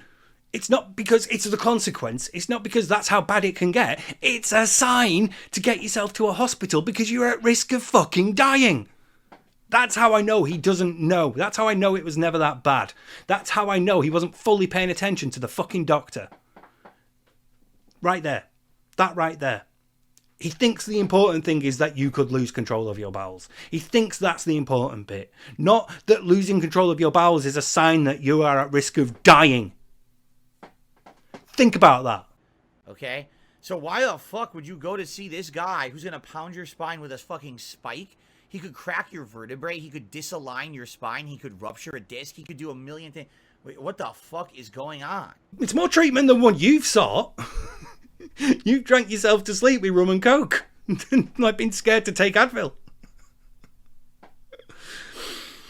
Fuck me, man. This is like really bad. I mean, there's very little that's sort of new here compared to how things have sort of like changed over time. But at the start, when he was first talking about these things, it was never the doctor said it was about to. It was never that. It was always the doctors told me if we hadn't caught it now, it could. Not that it was about to. Not that it was going to. Just that you caught it now before it did. Yet this is how the story has changed over time, over repeated tellings. And that's how you know he's lying. Because it gets embellished over time. Most people remember things fairly accurately, especially when they've been as traumatic as this. Something like this is going to stay with you for most of your life because you'll remember it. You'll remember that time in your 20s or your 30s or your 40s where this happened. I can still remember. I would imagine that people that are watching this that have back problems can also still remember when theirs happened. Phil doesn't. That's insanity. All right, there's probably going to be no more off this. Let's move on to the next one. Level 1 Podcast, episode 51, June 16, 2023. I'm back! Lots of updates and a new week of streaming. It's hard to quit sugar. Dude, it's hard to quit anything. Literally anything in your life that's addictive, that you are used to mentally and physically, it's hard to quit. And that's the other thing, too. Addiction is two parts, mental and physical. You could be addicted to an action that you're just doing over and over, and you can't stop yourself. But also your body can be used to having a feeling from what you're doing. Let's talk diet. Yo, Phil. Yeah. Shut the fuck up. When you eat something that's delicious, you get a flavor sensation, you get almost euphoria in your head from that good flavor, and then your body gets used to having that in it, in its metabolism. So then when you remove that, then you get hit with, oh my God, now it's like withdrawal, right? Imagine if all you do is drink soda all day for 5 years, and you decide I'm not drinking soda anymore. You're going to have soda withdrawal. Sorry, what did he say then? Your body's going to feel like shit for weeks until it gets used to not having that sugary soda in your system. And that's just the nature of the human body. But the other thing about the human body is that it is absolutely, positively, incredibly flexible and adaptable. A lot of people don't give the human body the credit it deserves because you come back. So why are you treating yours like shit? Why does yours look like that? Why don't you look like Jaha? Jaha treats his body well. He works out. He knows how to eat proper food. What's your excuse? You can come back from these things, these bad habits and things. You can bounce yourself back. Oh, there you go. There it is. Bad habits. That's your excuse. As long as you're disciplined enough.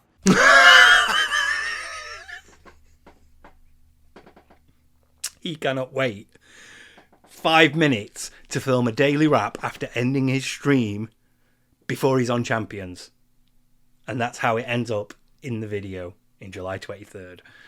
And he's telling you about self-discipline. And it's a lot of work, man. It is, but You can get away. You can get away from that shit. I've done it.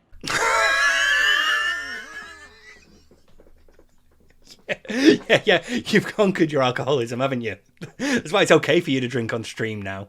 You're not an alcoholic anymore. You used to be, but now it's fine for you to have a few drinks, isn't it? I told you. You saw how fat I was. 15 years ago when I started on YouTube, you saw I was like this. Okay, I'm not going into this, but from like early on in YouTube, I think it was like 2008. He said in 2013 that in 2008 he was, I think it was 240. He's used 230 to 240 as his maximum weight. Sometimes he brushes 250, but it's usually between 230 or 240. And he said, he's lost all that, and now he's around 210 now. And he stayed at 210 for about a decade, up until around like 2018, 2019. I did Steve filling the gaps, but he's basically lying about his weight as well. It has been consistently, I was at like 230 to 240 on my heaviest, and I've still got a couple of pounds to lose, but right now I'm about 210, and between 205 and 220, 200, 220, if only there was a number in the middle. Oh yeah, 210, He's used it a lot. So he's lying about his weight as well. I was a big bloated dude with a big swollen head. And not to say that I'm any fucking, handsome spring chicken today, but man, have I lost weight compared to back. Back then, I was so heavy. My knees would hurt just getting up. Just doing this. Wow, you got up very, very quickly and very, very easily and very, very well without much discomfort for a man who still has, daily nerve pain. My knee would be in pain. I'd be like, oh, God, I got to be careful when I get up because I could pop my knee or hurt the tendon in the knee because I was so fat. It's a terrible way to live. And now, because I've lost all that weight, now I can actually do shit. Like what? What do you do? Do you go out on walks? Do you go for runs or like jog? Do you lift weights? What do you do? My back, oh my God, my lower back used to have severe pain, herniated disc and shit. Why? Because I was a fat ass. And then I stopped. I changed my lifestyle. I changed my diet. Okay, so two things there. Number one, did you hear he used to have back problems because he was a fat ass? Not because of playing touch football or, anything like that. No. Here, directly because of his weight. Secondly, lifestyle changes. For lifestyle changes, Reed stopped doing things. I stopped doing things that might endanger my back in some way. I stopped doing things that might involve physical exertion in some way. I stopped doing exercise. He claims that his doctors told him not to do exercise. Hippo Stabber did a 20-bit cheer and says, do it in a real-life hiking stream. Yeah, it's just what you want. In real-life hiking stream where I hike and hurt my back, I'm not supposed to be doing things like that. The doctor specifically explained to me when my back injury was diagnosed 10 years ago, I can no longer be doing that kind of activity. They basically said light calisthenics, light, things, exercise is good, but extended walking is not good. So I would never go out a walk on a hike because I'd probably hurt my back. There you go. So for lifestyle changes, anytime he says that, that's what he means. I stopped doing things. Which is not the way you heal a fucking herniated disc. It's not the way you recover from back surgery. It's not the way you recover from this back injury. You do that through exercising. Random Q&A with viewers, May 23rd, 2023. Sweaty pepperoni meat nipples to the $1.25. He says, really? He says he has to have an MRI tomorrow, but he barely fits in the machine. I hope you're all right. MRIs are serious business. I had one before, and it wasn't pleasant. It was kind of weird because you go in that tube, and it feels very, very claustrophobic when you go in it, and you can't really move while you're in there. So what I basically did is I tried to close my eyes and just kind of meditate and just gel and be calm and not really think of too much. When I went in to have my MRI, I was like, if I try to, I might consciously get claustrophobic if I start thinking about it. So I was just kind of sitting there trying to be, very calm. But anyway, I hope you're all right. MRIs are serious. He's not exactly lying. MRIs are, when he says they're serious, I mean, ultimately it's just a scan. It's a scan to detect certain things. Like an X-ray does not show you how muscles and veins and nerves are. It shows you bones. So sometimes, you need to know a bit more and you go for an MRI, which shows tissue. So, but it's not invasive. It's uncomfortable. I've had several. I've had really bad ones in hospital because I was fresh out of surgery and it hurt. But other than that, most of the time, it's been knackering for me because I felt the vibrations, so I would usually spend the next day or two in pain. But like the process itself of lying there, it's just the lying there still that's the most uncomfortable bit. It's not exactly painful unless you're vulnerable to that sort of thing, which, you know, while in hospital I was, but other times where I've had an MRI, it's not been that bad. I have fallen asleep in one once because I was quite knackered by the time I got to it, and I wasn't sleeping well at the time, and yeah, I remember falling asleep in one and then being brought out and they were like, dude, you all right? But I mean, yeah, there's not much he's saying wrong, but I'm just like, when he's like, oh, they're really serious, it's like, well, it's not necessarily a sign that anything serious is wrong. People have them for a lot of reasons. There's a lot of reasons why you might have an MRI, and, you know,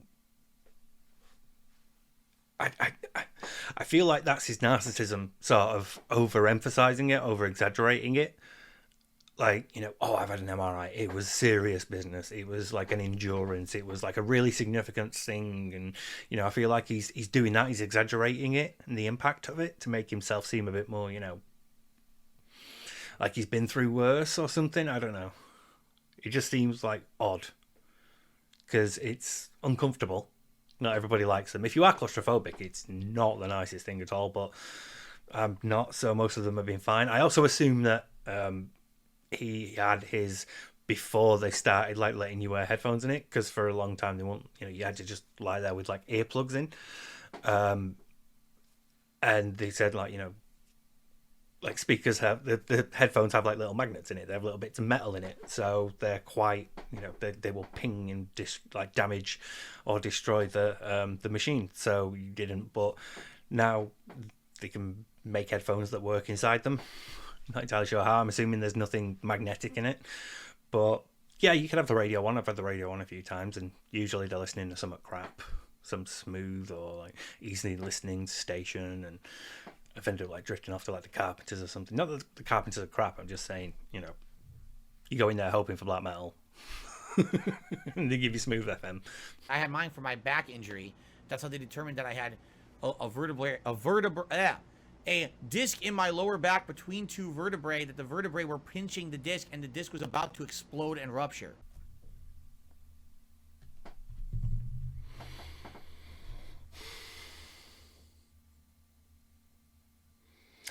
Okay, we've had that before.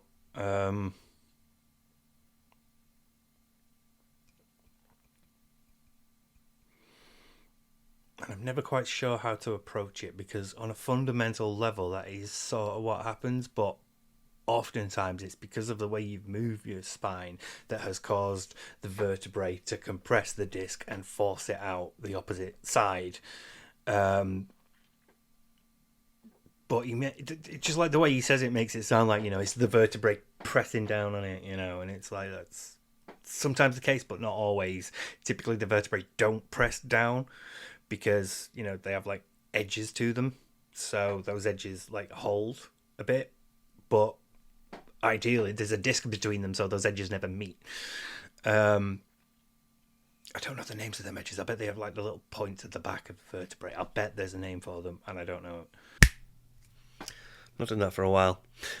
Yeah, hi. I had to go and check. I couldn't help myself. They're called articular processes, or processes if you'd rather. They do actually meet. I was wrong about them never meeting. I always assumed they came close but didn't because of the disc in between the vertebrae. But no, they interlock with the vertebrae above and below them, and you know there's enough room for them to move a bit, so that's how your spine can bend. So yeah, there you go. Anyway, let's get back to the video. But yeah, again, we're emphasizing it's about to pop, it's about to explode, it's about to rupture, and by that logic, you would have needed intervention. You would have needed surgery or a steroid injection, or, you know, physiotherapy or whatever. You would have needed something. You would not just have been told by your doctor, go home and make these lifestyle changes. If it's that close to rupturing, they will get you into surgery immediately. As soon as they can get you in, they will get you in, because they don't want it to pop. They want to get it back into place as much as they can. They want to be able to like shave a bit off and take a bit out and leave it like in. I know, don't worry, I'm going over it. It was like super close to exploding, and they only knew that from the MRI. Okay, there's nothing more from this. He just says, there you go. But again, so if, it is that close to bursting, they will want to get you in. They don't want... Sending you home and going and make these lifestyle changes isn't going to be enough. If they want to stop that thing from herniating, they're going to want to intervene somehow. So they're not just going to let you go home and not carry heavy shopping from your car to your garage again. They're going to make you go for surgery or have a steroid injection. They're going to want you to do physiotherapy. They're going to have exercises for you to do that will take longer than a month to do. So by overemphasizing the severity of this, it only ends up betraying how much of a lie it is, because it doesn't work with other things that he's said. If the doctors had said, no, we need to get you into surgery right now, and he'd have gone for the surgery, there wouldn't be much of a tale to tell from that point on, because he would have got better. So he can't let that happen. This is a thing that he can use to play on people for sympathy, to appear sympathetic or vulnerable, or, to blame anything on, or to avoid getting out of things. This is a condition that benefits him greatly. Being able to say I have a bad back benefits him, because it means he can essentially say no to whatever he doesn't want to do. So he's not going to risk that by actually going for surgery. But if it was that serious, something else would have happened. Either he would have been forced to, because the pain he was in would have been that great. He would not have been able to psychologically toughen it up and deal with it that way. It would have been that severe. And they're not going to let him go out with that. So either that would happen, or they'd have had him back in for surgery or for steroid treatment or some other treatment. Sometimes they don't cut the disc. Sometimes you go for a laminectomy, where they cut away bits of the bone above it so that the disc isn't under pressure. Sometimes they will fuse the cage like they did with me. Fuse the cage, fuse the vertebrae like they did with me. So there are ways that you could do it surgically. There are ways that you could do it non-surgically. If it's not ruptured, especially if it's still if the disc is still whole and intact and just herniating, just bulging, then they will try to get it back in. They will try to ease it back in somehow. They would not have let him go home. And every time he says how extreme it was, it just betrays that. It contradicts the other things that he stated. Hi everyone, I'm here to mess with continuity, because it turns out I was wrong. There is actually more to this question. He gets asked it again. Someone asked him, why did you go for an MRI? So we're going to look at the answer he gives. Why did I have to get an MRI? Because of my back injury. I had a severe back injury over a decade ago. It was around 2007. I was diagnosed for this MRI.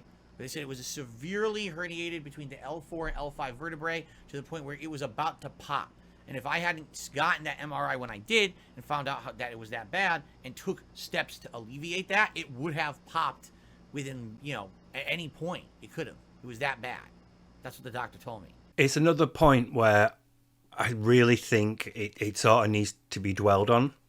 That in this story, a doctor sees these MRI results and he sees that this disc is so herniated that it's literally about to pop. It's literally bulging out of his spine. It's ready to pop at any moment. And your advice to the person who's risking this happening, because no surgeon wants to wait for it to pop before they do anything. By the time it's popped, it's too late. You've got all this gelatinous shit everywhere. All of the insides leak out and they entangle nerves. They get in between veins. They get in between all your muscles, the striations in your muscles, and they get everywhere. And more importantly, they're close to the intestines, which are porous, which, can absorb and distribute liquid and other nutrients from food. So they're at risk of interfering with them as well, getting in there where they shouldn't be. No doctor wants to let that happen, especially because of the impact on this person's health. They're going to have tremendous pain. They're going to be at risk of paralysis or sepsis and death. They're at so much risk without some form of treatment, some form of intervention, either surgical or none, preferably surgical, because that way you can like do other things to encourage that disc to go back into place. You can cut away the part of the disc that's out if you think there's enough of like a layer to keep all the gelatinous inside in, or you can cut away part of the bone so that the disc can sort of like slink back into that sort of gap and gradually decompress that way. There's ways that you can deal with this issue surgically, and there's also ways you could deal with it non-surgically. You could have intense physiotherapy that lasts more than a month to sort of gradually massage it back into place. You could do sort of like an extreme version of his back stretcher thing, where you provide opposite torsion. You sort of like opposite compression, where you push the other way. So you try to push it back in by producing that counter pressure and try to encourage it back into place. There's ways of treating it, and you know that all of these things are going to be preferable to letting it pop, to running the risk of letting it pop. You know, you as a specialist, you as a doctor, you as a person who knows about this stuff, knows that they have quite a few options available to them at that time because it's not popped yet. And instead what you do is you go, this thing that could pop at any time, yeah, go and do slow changes, gradual changes, changes that won't take effect for months. Do that instead. So he does that, because that's the image that he wants to convey. There is a doctor out there that said to him upon seeing these medical records that it was so close to popping, it was literally about to pop and leave him on the precipice of paralysis because he has numbness in his legs, both of them, not just one. And you don't want to intervene. You think it is better to take a passive course of action. You think he should introduce lifestyle changes instead. This disc is too far out for that. This disc has gone beyond that point. If it is so far out that it is about to burst, you have gone past the point where lifestyle changes alone can treat this. Minor herniations can be treated with lifestyle changes because there's not that much of the disc out and you stand a good chance of being able to work it back in. Discs that are about to pop, they need more immediate intervention. They need a more immediate course of treatment. And you don't go for that. This doctor out there did not go for that. And that's why it's really difficult. Because having been beyond that point, it's like really blatantly obvious to me that he's lying. Because he doesn't know how serious that is and how unlikely the response he's saying his doctor gave him is. If that's the response his doctor gave him, it's because the disc was not that far out. The disc could still be dealt with non-surgically, mainly passively, mainly through gradual change. So it's a lie, and it's a bit insulting, you know, having been through it myself. It's a bit offensive. Just a bit. But I need to save this for like my video about his back, and we're not done with this clip. What would have happened if it exploded? Excruciating pain, possible loss of many different bodily functions, including, yes, the worst one, your bowels, numbness, lack of control of my limbs, like my lower limbs. It could have been awful. I could have, insanely terrible things. Now, in that list of generic symptoms, not only is there the tripping stone of you could lose control of your bowels and not fully understanding what that means, but those insanely terrible things do not include paralysis or death. Because he doesn't fully understand. Again, it's another sign that he doesn't understand what he's talking about. And what would have happened is at that point, they didn't have laser surgery like they do today. Okay, this is going to be a very important point that I want you all to stick a pin in, but I do have to point out now that the first laser surgeries were performed in 1980. They have been performed since 1980. So, but anyway, this is going to be important. So I would have had to have spinal fusion surgery. And it would have been like a emergency basis to have it. And it could have been bad for me.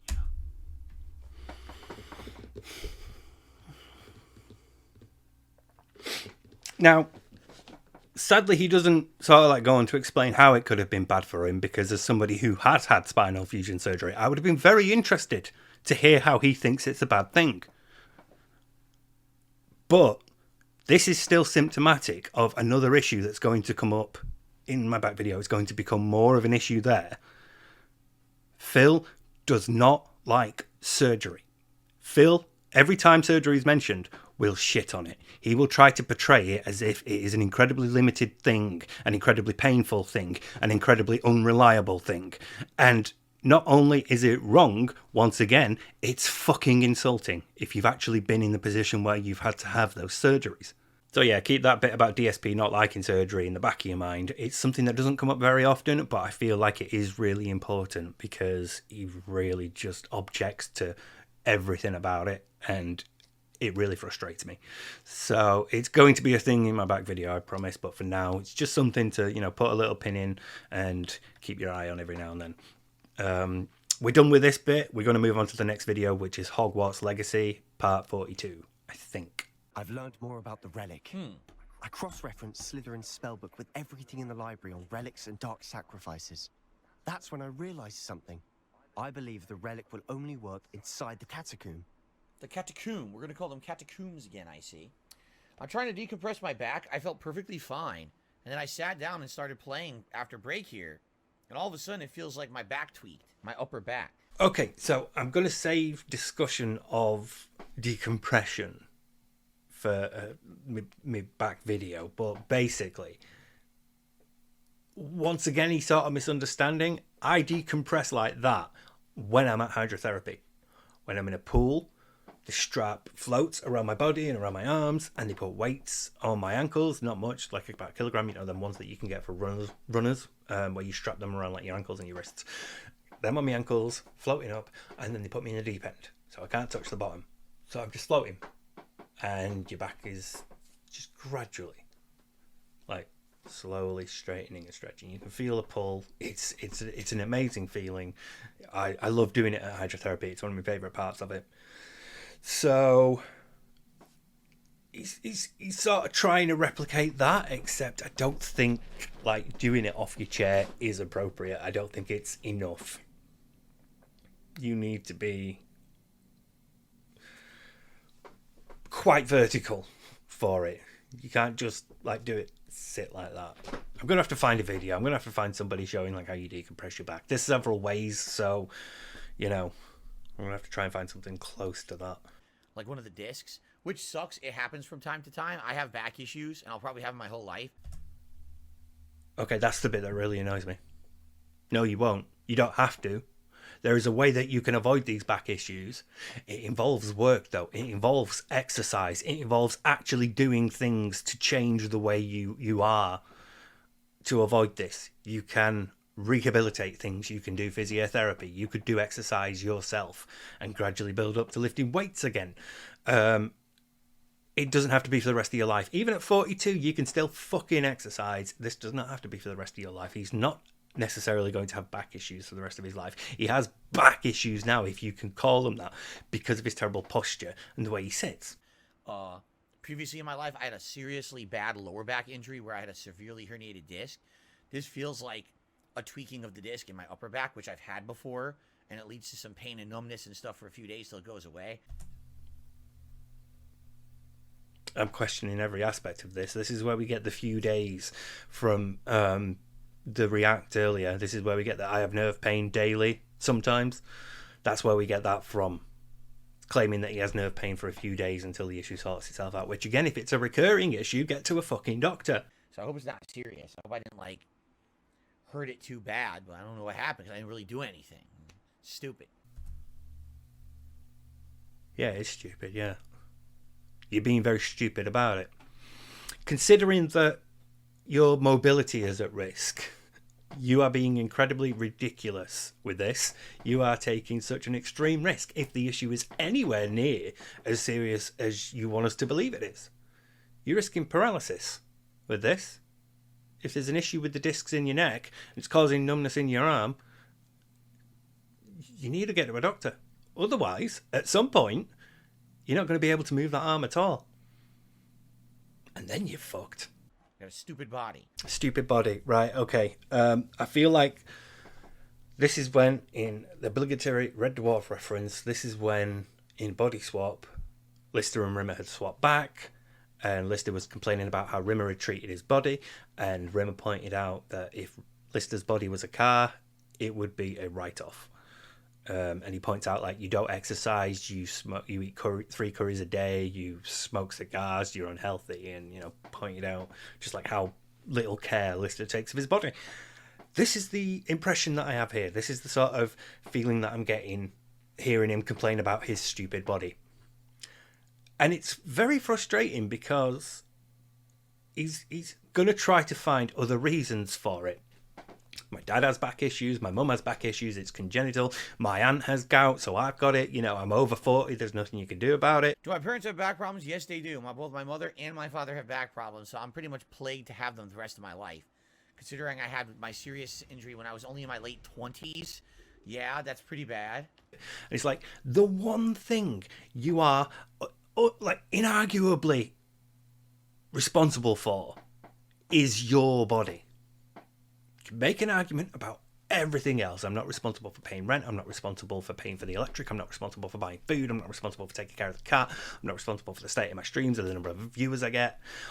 Anything else, you can try to argue that. But your body, the state of your body, is, like, inarguably something you are in control of. You are the one who decides how much exercise it gets, and you are the one who decides what food and drinks go in it. You are the one who decides if any other substances go into it. It is literally the one thing you are in control of. Undeniably. Inarguably. And he's like, this body's stupid, isn't it? Just fucking sucks, man. It's like, this is, again, the consequences of your actions, Phil. You didn't take care of this body. Now it's a wreck. And now, getting it back to the point where it doesn't hurt, it doesn't, you know, ache, you don't get random pains and things, that's going to be even harder. Because not only are you older, so it's harder for your body to recover, but you're even more lazy and entitled now. At least when you were going out to, like, conventions and tournaments and things, you were walking around. You'd drive to a place, but you'd be on your feet all day. You know, you might sit to play games, but then you'd stand up and walk about. You'd be walking about at conventions. You'd walk about when Leanna would make you go on holidays and things. Now you're even lazier and you're less inclined to do the work needed, the more work needed to get back to a point where your body doesn't ache. It's going to suck, Phil. I've got it ahead of me, you know? I've got it waiting for me. And it's going to fucking suck. But I'm going to do it because I miss doing the things I used to do. And I want to do them again. Whereas here he's like, fucking stupid. It fucking sucks. My body aches. My neck's sore. It's not my fault though. I'm just old. Can I say what my major injury was? It was a severely herniated disc in my lower back L4, L5 vertebrae. See, he remembers that. Which is the vertebrae that sadly controls bowel movements. Okay, you've just spoiled one of the parts of my video. Yeah, I wanted to talk about this. He doesn't know how any of this works. This is how I know he's lying again. He thinks the vertebrae control your bowels. He thinks discs are innervated, and he thinks the vertebrae are what control your bowels. And he looks so smug as he says that, because he says it with the self-assured confidence of someone who doesn't give a fuck about the truth. He just needs to know how to bullshit you to make himself look a certain way. And this is what he's doing now. Yep, my injury was that serious. I want you to understand how significant this thing I've been through is. I want you to understand how much of an impact it's had on my life. I want you to be like, wow, that's quite a serious injury. I feel very bad for him. I feel very sympathetic towards him. He must have gone through a lot. He wants you to appear like that. He wants you to think of him like that. He wants to appear like that. And that's why he can say it with all the confidence of someone who doesn't give a fuck if anybody's going to check him. Nobody's going to be like, Phil, that's not how this works. Your vertebrae do not control your bowels. Your digestive system controls your bowels. Your muscles control your bowels. Your digestive system and your muscles are the things that get food from one end of you to the other. I know sometimes you might have difficulty telling your mouth and your anus apart, but Typically, the one that food goes in is your mouth, and the one that food comes out of is your ass. And neither of those are controlled by your vertebrae. Very bad. See, there is no way to misinterpret that. There is no way to misinterpret what he just said there. A severely herniated disc in my lower back L4, L5 vertebrae, which is the vertebrae that sadly controls bowel movements. The L4, L5 vertebrae, which are two vertebrae, by the way, is the vertebrae that controls bowel movements. There is no way to misinterpret what he just said, which is how I know he's lying. And that's how I know how he's lying about everything to do with his back. Because he doesn't know what he's talking about when he opens his mouth further. It's one thing to say, I used to have a bad back injury. You know, it caused me a lot of pain, but I did manage to, get over it gradually. It's another thing to go, I had a back injury at my L4, L5 vertebrae, which is the one vertebrae that controls your bowels. Anybody who knows anything about biology knows this. Anyone who paid attention in science knows this. Anybody who has had a back injury knows this. Most fucking normal people know this. Because if it got any worse, I might have lost control of being able to use the bathroom properly. See, again, he doesn't recognize that when they tell you how bad it is to lose control of your bowels and bladder, it's because you might die. He thinks it's just the losing control of your bowels and bladder is the bad thing. It's the unfortunate side effect. It's the risk that might happen. Not, it's a sign that you might die. It is such a medical immediate emergency. When I went to hospital, when I went to A&E after my leg had gone in August, I was waiting in the waiting room, and I nipped out for a fag, and there was another woman there smoking, and she had a similar injury. I think hers was L4, L5 as well, because I vaguely remember thinking, oh God, not DSP. Not here. But she was at the hospital. She was at the A&E because she hadn't gone to the bathroom for 5 days. She hadn't been able to urinate. She had a catheter and a bag. And she was waiting to be sent to the spinal unit of the hospital that I was at, because the previous hospital that she'd been sent to couldn't take her in. And she'd been sent there from the hospital that I was at now. So we'd both been to A&E that night, and she'd been twice. She'd been to one hospital, back again, and then she was about to go to the hospital that I did. She was an emergency case, and I learned later that she actually did get her surgery the next day because it's an emergency thing. And yet here he sits like, can you imagine not being able to use the toilet? And that's how I know he's full of shit. Not literally, his bowels still work. They were never at risk because his back injury was never as serious as this. Because if it was, he'd know that. I can't tell you the amount of times I've been to hospital and either for appointments or for pre-op things or emergencies, whatever.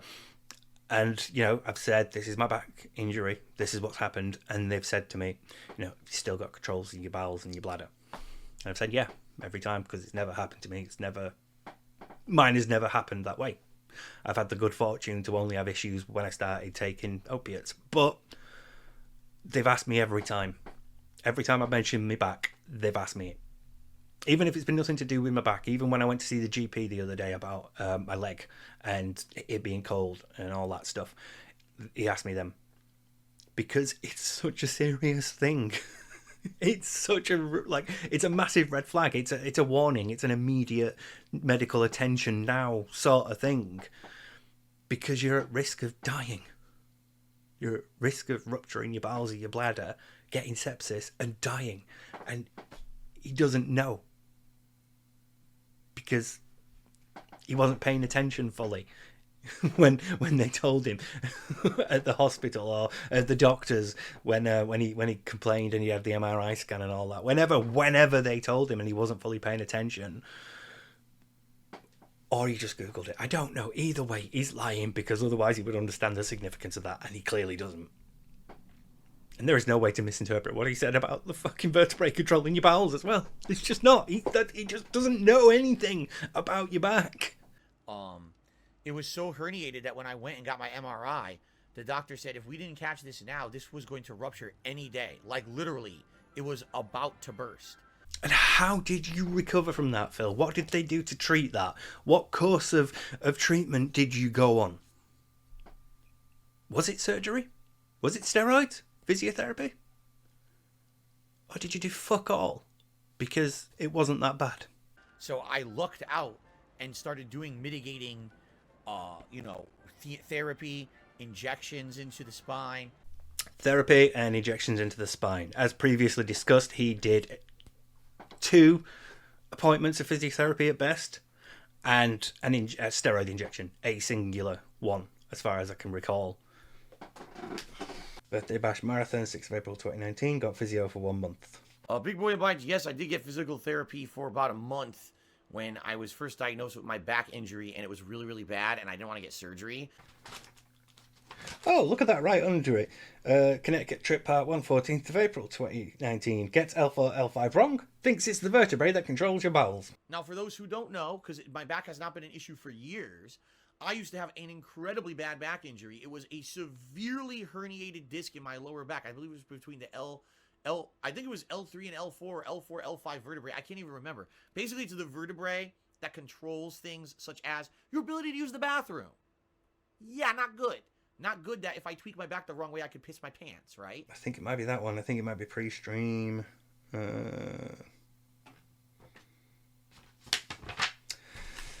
8th of November 2019. DDP Yoga mentioned again. Disc was about to pop again. Lifestyle again. Doing YouTube helped his back recover. Symptoms again. Had steroid injections again. So he's mentioned it before. Injections into the disc for about 2 months straight. COD blackout July 20, 2019. Definitely talking about steroid injections. Bogart, Timmy $1.02. So I've been diagnosed with 2 herniated discs in my neck, C2 and C3. They talked about burning the nerves. They're going to give me injections to C7 to see how that works. Football, do you get injections for your disc? Mine are pushing straight forward. Mine were severely herniated to the point where the one in my back was, I forget which one it was. It's been so long now since I did it. It was in the lower back. Basically, it was the vertebrae disc, the disc there, that controls, if you can believe it, going to the bathroom. So I was actually told that sadly, if I didn't get it taken care of, I could like lose bodily function control. I was like, oh shit. I did get injections in the disc for about 2 months straight. It was, hydrocortisone or whatever into the disc. And I did physical therapy for about 2 months. Okay, now, steroid injections you do not get for like several over a month. You get 1. Okay, I have to clarify this because I'm about to say it repeatedly. When I say 1, I mean 1 appointment and not 1 injection. You will have several individual injections at your 1 appointment. But you can see from this how DSP can manage to stretch it out into a series of injections. But yeah, anyway. And then it's a couple of months until,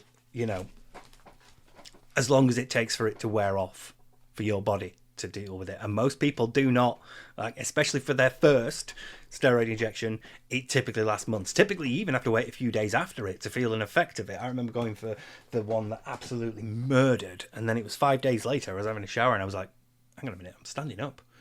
And then for about 2 or 3 months, I felt okay, and then it wore off, and I was back to like that. And for the pain it caused, the length of time that it lasted was not like worth it.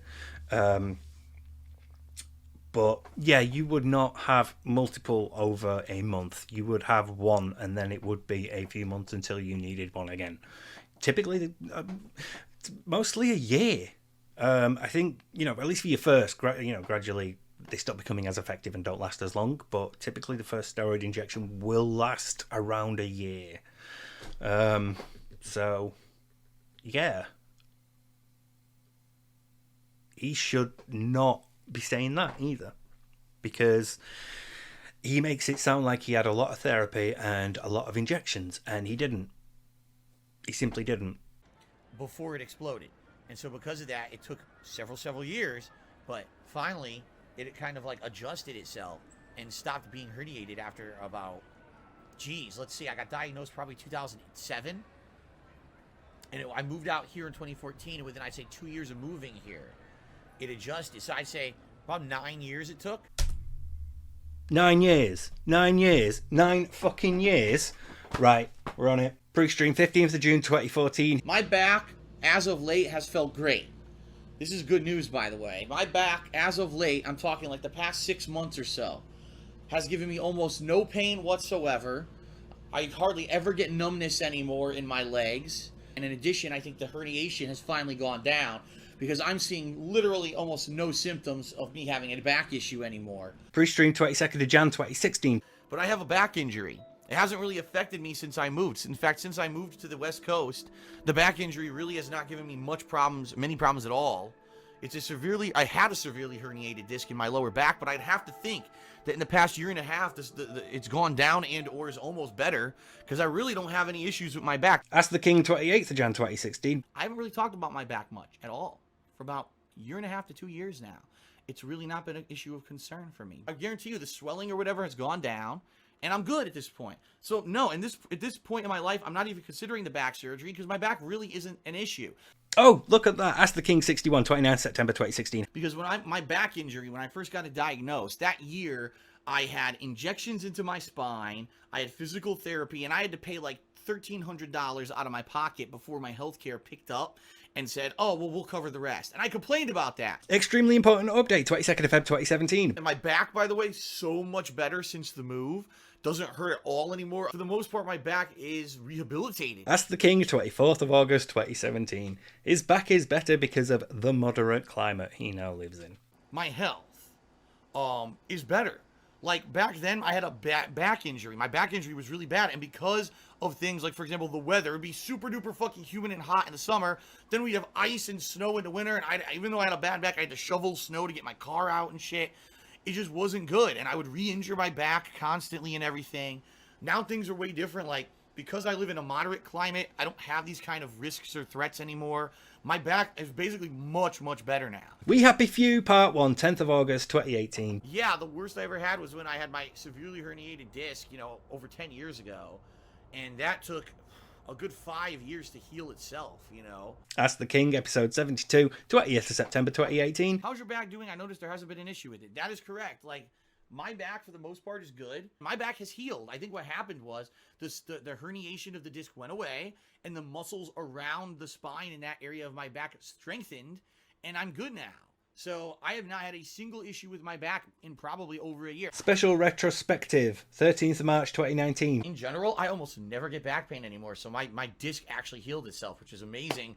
It took a long time. It took probably about 7 years, but good stuff. So, okay, let's continue. COD Black Ops 4 Blackout Part 1, 28th May 2019. But yeah, I have this ongoing, the good news is, it's the back injury that I have is nowhere near as bad as it used to be. Like about a little over 5 years ago, my back was really fucked up, but it healed. I adjusted my lifestyle, so I didn't have to basically do strenuous things with my back anymore, and now it's much better. There we go. Prestream, 29th of May 2019. Do you see yourself getting back into weightlifting and exercising? No, because of my back injury, if I tried to do weightlifting, I could potentially re-injure the disc.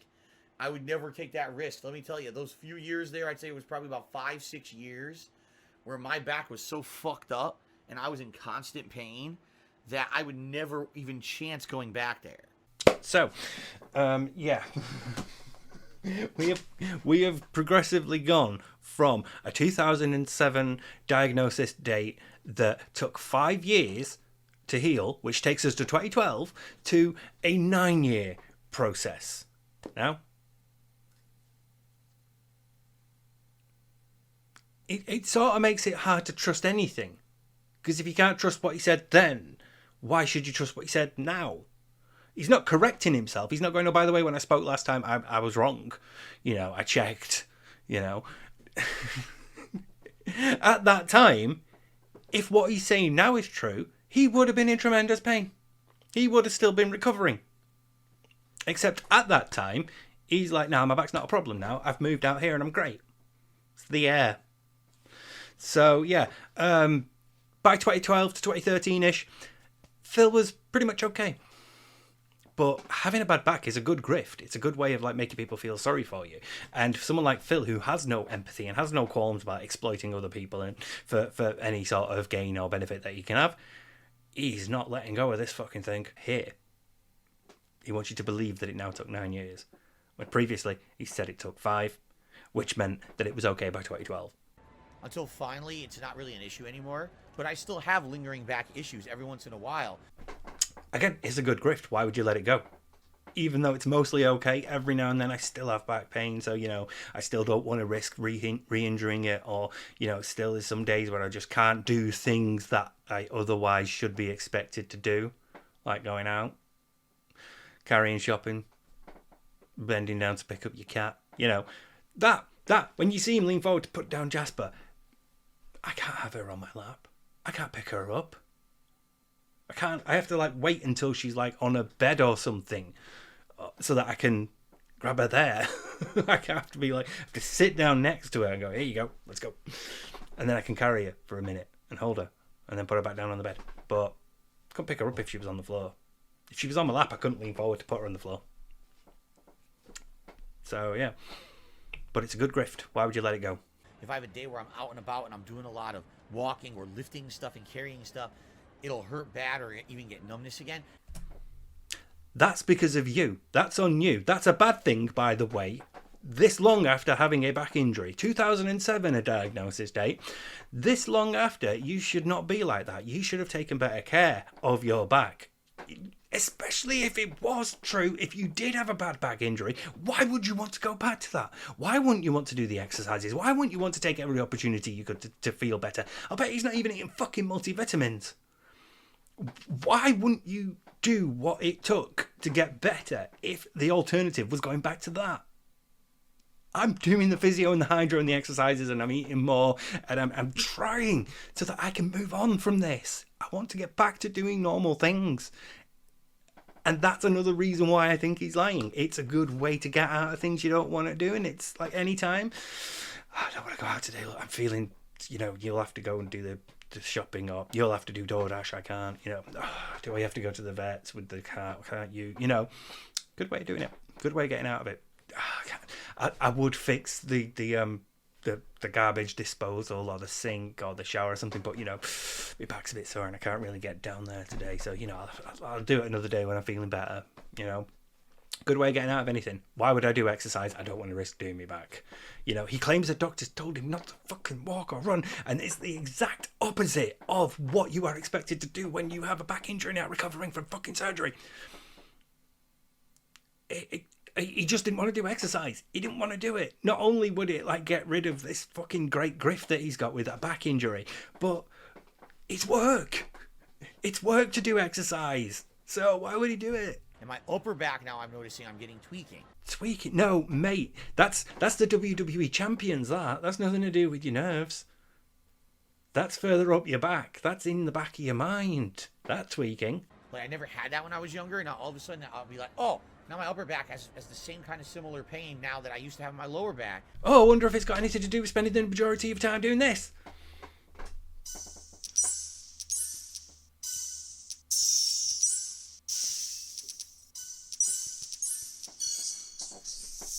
I wonder if that could be a cause. It's not as serious in the upper back, but still it's concerning. And, gotta hope that it's not something that lasts. Usually it doesn't. Usually, it's only a few days, so. If it's that concerning, why aren't you at the doctor? Every time you say, oh, it's concerning, it's worrying, I'm going to ask you, why aren't you going to a doctor? And you're going to give me the whole, oh, I can't afford it, blah, blah, blah. Fucking find a way. Either deal with it or shut the fuck up about it. Right? If you go into the doctors and you're like, I'm going through this sort of physio and it's knackering, that I could sort of understand. Oh, guys, I'm exhausted after doing these exercises today, but, I have to do them because of my back, so, totally agree. It's knackering doing the exercises. But I'm just going to do nothing about it. It's worrying me, but I'm not going to do anything about it. Is Phil's approach to everything. It's what he does every time he has a problem. Low views, low contributions, something happened with his channel, copyright strikes, there's some drama involving, I don't know, an indie game being removed off Steam. I'm not going to worry about it. I'm going to do nothing. It's concerning, but I'm not going to do anything about it. I'm just going to wait. Just going to see how things play out.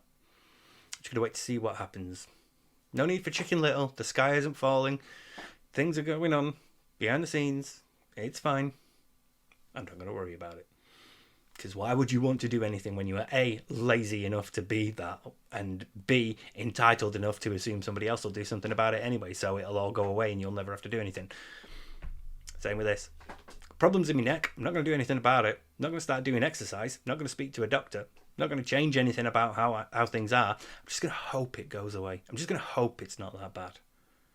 If you were like that about a disc that was so close to rupturing, that you're on the precipice of paralysis, why are you like this about your neck? Why did that disc not rupture? Why aren't you in a worse condition now? I think it might be because you were lying, Phil. Otherwise you'd be in a much worse state than you are now, given how the last several years have gone. Right, okay, we're done. Hi, it's me again. Not really disrupting continuity this time, though, because this is basically the last bit. This is the last clip we have to go through, and then I've reached parity with my notes. I've covered everything I need to cover, and I can get back to working on my back video. But I was wrong again. There is more to this, because this is from Hogwarts Legacy as well. This is a little bit later on. Phil gets asked about it again. So we're going to have to do what we did last time with the random Q&A video and go through it now. Oh, let's see here. Does my insurance cover seeing a chiropractor? I don't know. What I did is I had physical therapy for about 3 or 4 months. Okay, so what we're doing here is we are inflating the amount of times he went to physio for. He's saying he went 3 to 4 months here, but previously has stated he only went 1 month. Big boy bites. Yes, I did get physical therapy for about a month when I was first diagnosed with my back injury, and it was really, really bad, and I didn't want to get surgery. But basically what happened was I got it for a month, and then my copay, or my deductible ran out. I was like, oh, cool. Then it reset, because it was in December. It reset for January, so basically I paid a ton of money, and then they're like, oh, you have to continue to pay now because it reset for the year. I said, go fuck yourself, and I never went back, so.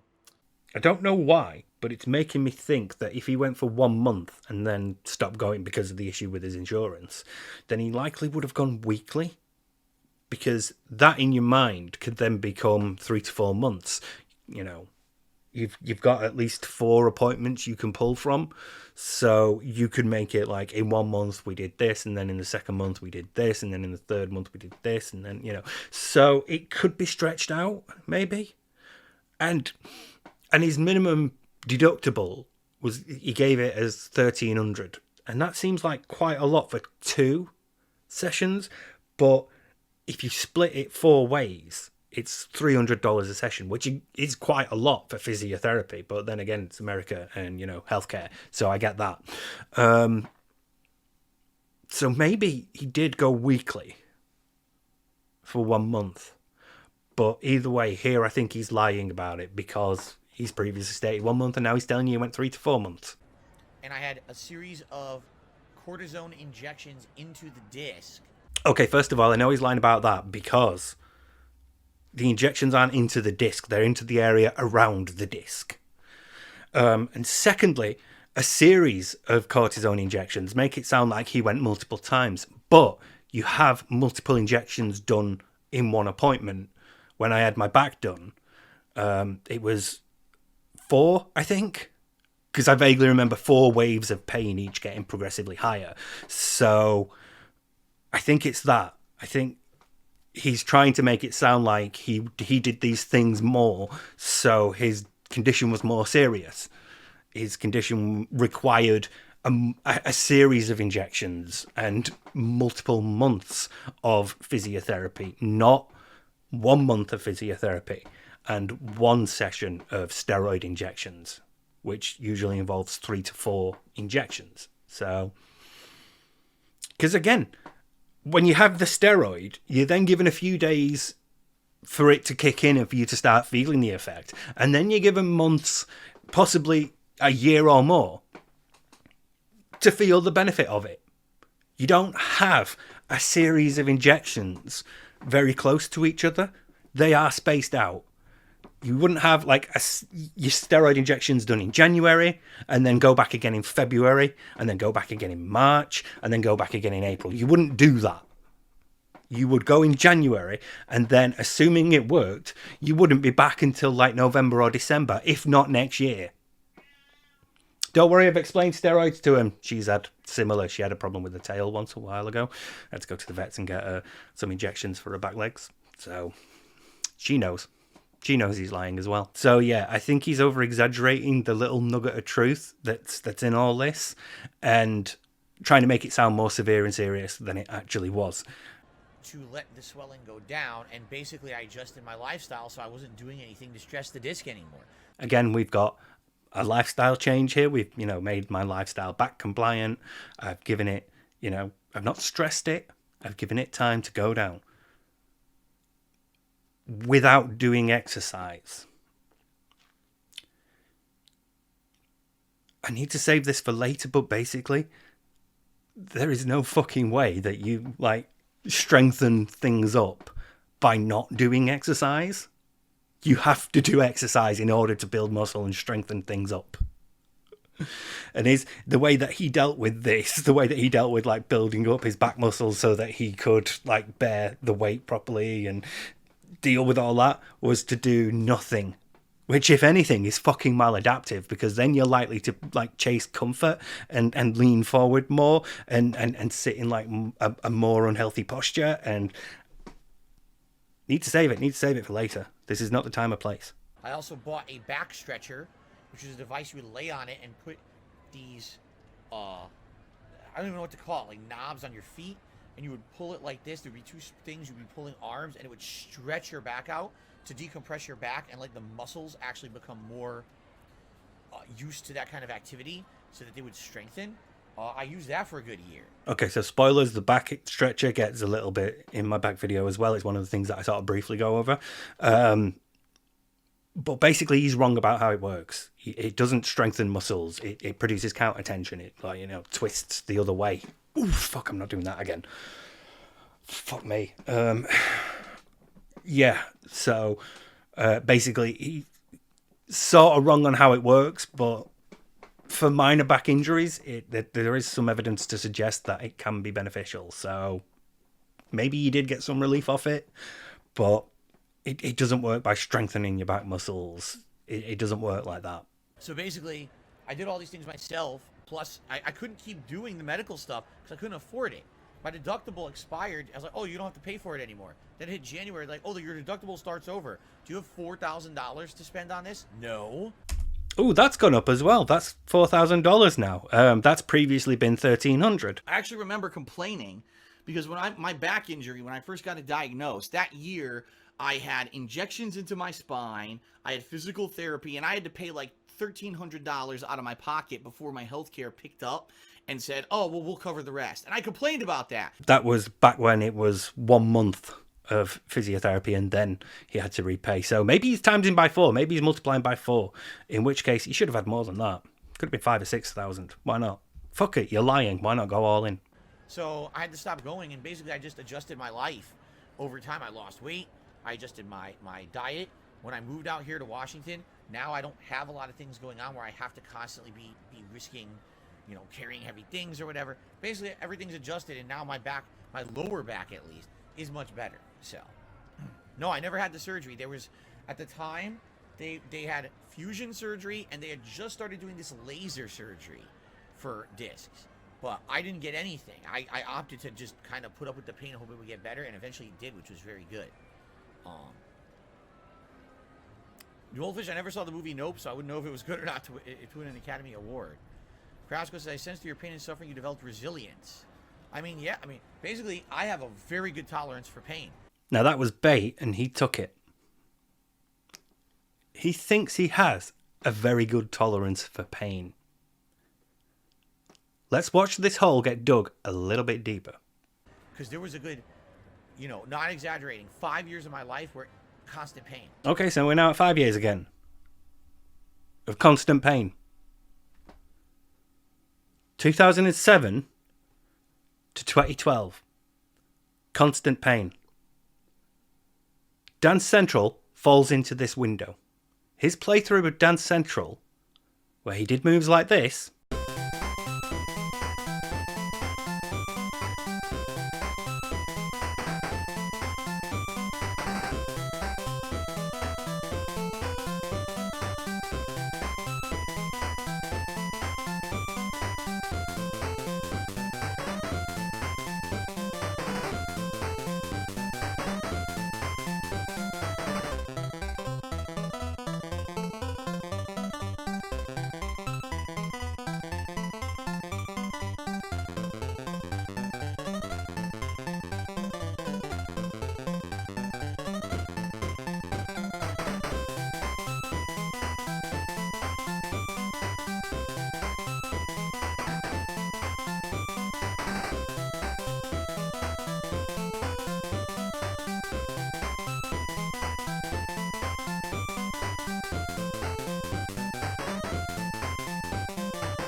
fall into this timescale here from 2007 to 2012. 5 years. Fuck it, I'll give him 2013 as well. Let's say his claims about going to physio once and then having to repay a deductible because the year had ticked over was true. That means his diagnosis happened in late 2007. So, maybe November, maybe December. I will give you an extra year and go 2013. In that time, I want you to think about like how he was. Complete immunity to pain. He was able to tough it out. He was able to get through it for the fans, And I had to deal with it. What am I going to do? Lose my mind? Take painkillers, or surgery, or physio, or steroid injections, or fucking exercise. Take care of yourself. It's your fucking body. Do you have any idea how much physio I've done throughout my life since this happened? Do you have any idea how many times I've come off a medication only to have to go onto another one because it wasn't working? Do you have any idea? I have had 4 surgeries. So to hear him saying this is actually legitimately offensive. What am I supposed to do? Fucking treat it. It's your body. It's your responsibility. You are in your late 20s, mate. You are a fucking adult at this point. What am I supposed to do? Exercise. That's what you're supposed to do. So I just had to turn it off. So now, things happen, I have pain, and I just kind of ignore it. That's bad. That's a bad thing. Pain is your body's way of telling you there is something wrong and I need help. You are supposed to get it seen. You are supposed to get it treated. Like an actual fucking man child. He actually needs to be told this, doesn't he? This is the oil in the fucking engine thing again. This is him not even thinking about maintaining things. If things break, he chucks them out and gets a new one. He doesn't consider maintaining something so it doesn't break. And that applies to his fucking body. And you know why? Because his issues, his illnesses are not his fault. He has bad genetics, his parents have bad backs, his aunt's giving him gout, he's got a couple of addicts in the family, all that shit, all that external locus, all that projecting of responsibility onto other people, all that displacing of any culpability you might have in the way you've treated your body. And he's turning that into making himself look positive, look sympathetic, look admirable, because he toughed it through the pain. What else was he supposed to do? Fucking treat it. See a doctor, get it diagnosed, get on a course of treatment, do some fucking exercise. That's what you're supposed to do. It's like I told you guys, if I get a headache, I won't take pain meds unless it's an excruciatingly bad headache and I can't concentrate. I think you'll find that when a headache gets bad enough that you can't concentrate, most people will take it at that point.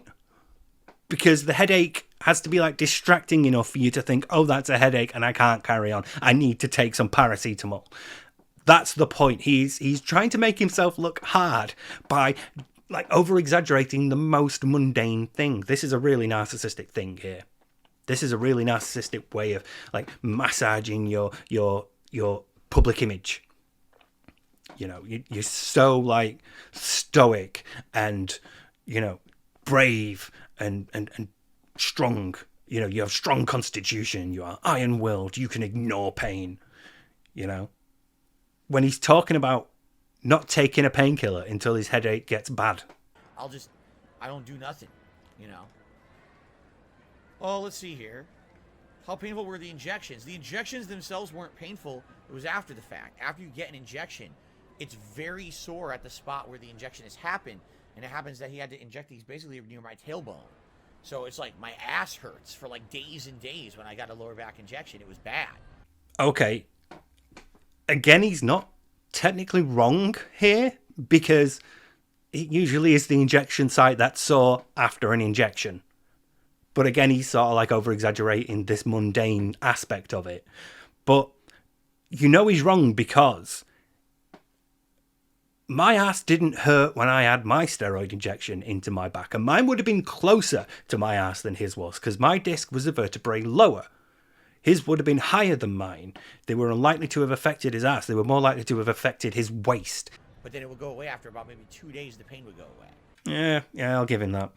I mean, the one in the base of my spine is not representative. The ones up here, it's usually been like the pressure of the doctor weighing on me, but that normally eases as well. So it's normally a couple of days until, things stop feeling sore. And then, hey, you can start feeling the effects of your new steroid injection as your body starts to break it down. And you start to notice the improvement. And, you hopefully have months, if not a year or more, of improvement to your life and diminished or, reduced pain.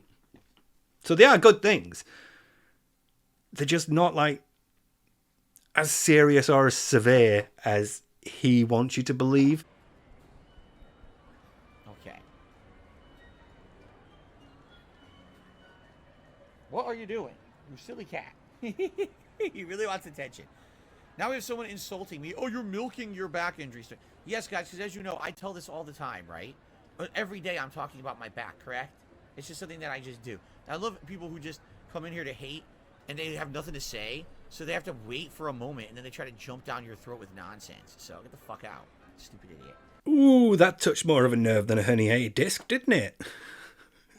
You feeling a bit caught out by that, Phil? Is there something to that might be a bit more close to the truth than you'd like us to believe?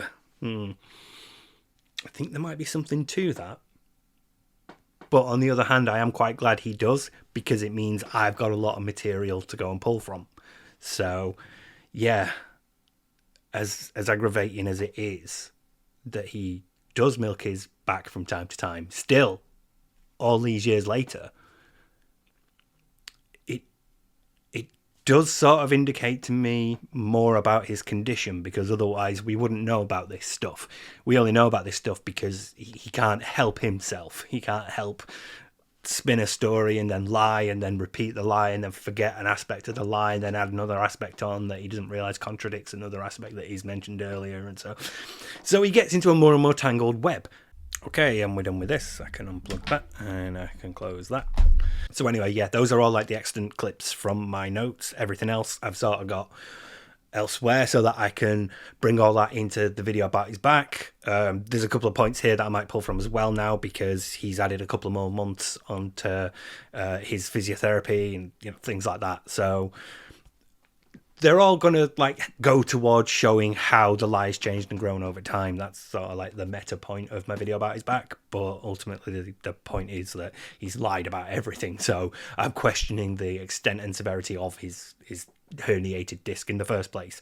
But either way, I did the DDP yoga bit at the start, and then we got a few clips and things. So hopefully there's been something you found interesting as well. There are two more things coming up before I end this.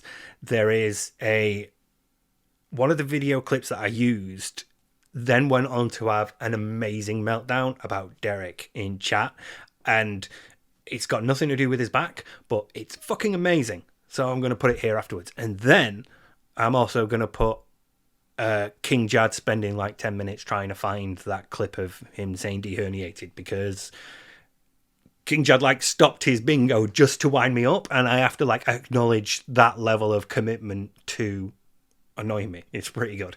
So, I feel like I should show the lengths he went through, because few people will have seen it, but I'll skip through the bits where it's quiet, but I will sort of condense it down and show you how much of a stress it was for him to find and how much work he put into it partway through a game of bingo. I really appreciate that level of commitment. So I'm going to show it. But yeah, for now, that's basically the DDP yoga and some stuff about his back done. I've got a bit of stuff about the detractor and his takedown and all that stuff, but that's a bit quiet at the moment. So I might sort of get on with editing that quickly, and then just keep it there just in case something new happens that I could throw in. But mainly I'm going back to working on the video about his back now, because that's the thing I was working on before some of the other stuff that we've had from the reacts has gotten in. And the react stuff's good. The react stuff's quite helpful for me, because it gives me at least something small I can at least talk for a bit about whatever's in that react, and then if there's something else I can bring in, I can do that. I've got the freedom to do that and not have it balloon into like this 8-hour Lord of the Rings epic length, you know. So yeah, but I am hoping and praying that he doesn't say anything stupid about his back today, because it's another react and the potential is always there. Hope you've enjoyed this sort of vaguely unfocused and random collection of clips and analysis, and I'll see you all later. Hope to see you all on That Being Said and Thus soon. And yeah, thanks for watching. Really appreciate it, guys. Thanks. Okay, now the bit about Derek.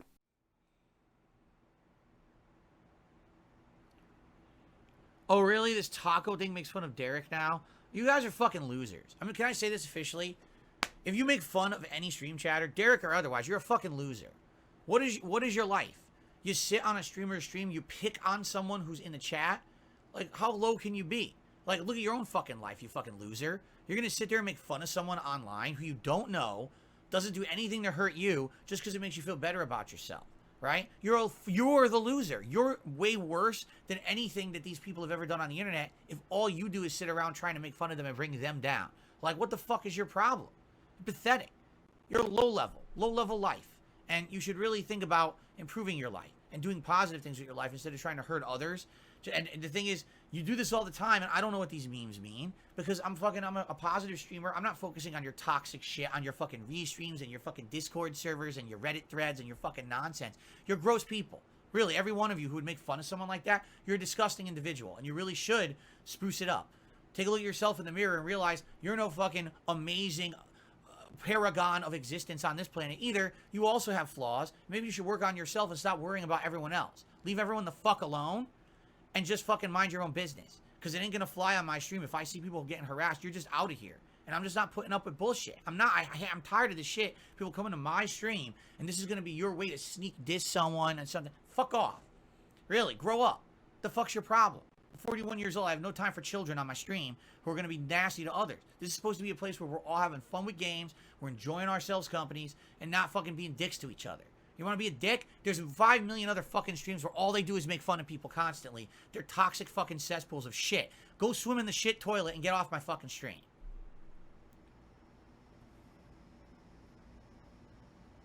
How about this? I'm going to give you all a big recommendation. You ready for this?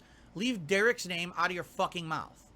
Derek's not here. He's not affecting anyone in a negative way. Shut the fuck up. If I see you talking about him, I'm just going to fucking cock slap you with an acid-coated penis off the stream forever. Because I'm tired of hearing it. I really am. Like, how much of a loser can you fucking be? Shut the fuck up about him. No one cares. You're obsessed. You're the weirdo. Obsessed with this one chatter. Not me. Not normal people. You weirdos out there, shut the fuck up about Derek and stop harassing him, or I'm going to get you off my stream forever, and I'm not going to feel too bad about it either. In fact, when you ask for the unban, I'm going to write you a special email that says, ha ha ha, you fucking idiot. Maybe you should have acted like a fucking respectable human and not harass people. Okay, I'm not going to do that, but I'm going to say it to myself. I don't have time to write an email back. Okay. Who made me this mad? Listen, I'm just tired of nonsense. Really. I'm coming back. We got a 5-day streaming week. So already we got a shorter week, right? I got to make my streams mean something. We don't have time for your bullshit. Oh, it's taco day. So for the Derek, there's a taco meme now. Fuck your taco. Shove it up your ass. I'm here to play Street Fighter. I'm not here to dick around with you like you're a 4-year-old. All right? Jesus. God, that's really cool. All right, Emir, enjoy your lifetime ban. You're not coming back. You just started harassing him, Derek again. Go fuck yourself. Okay. Chad Michael Furry re-upped their membership, says, oh, it's an asshole. Chad Michael Furry, fuck you. You're now banned too. Like, you guys are real fucked up, right? Okay. Every single person who's going to harass people, you're going to get banned. I don't care. I don't want to hear. I don't want to hear any of that, right? Okay.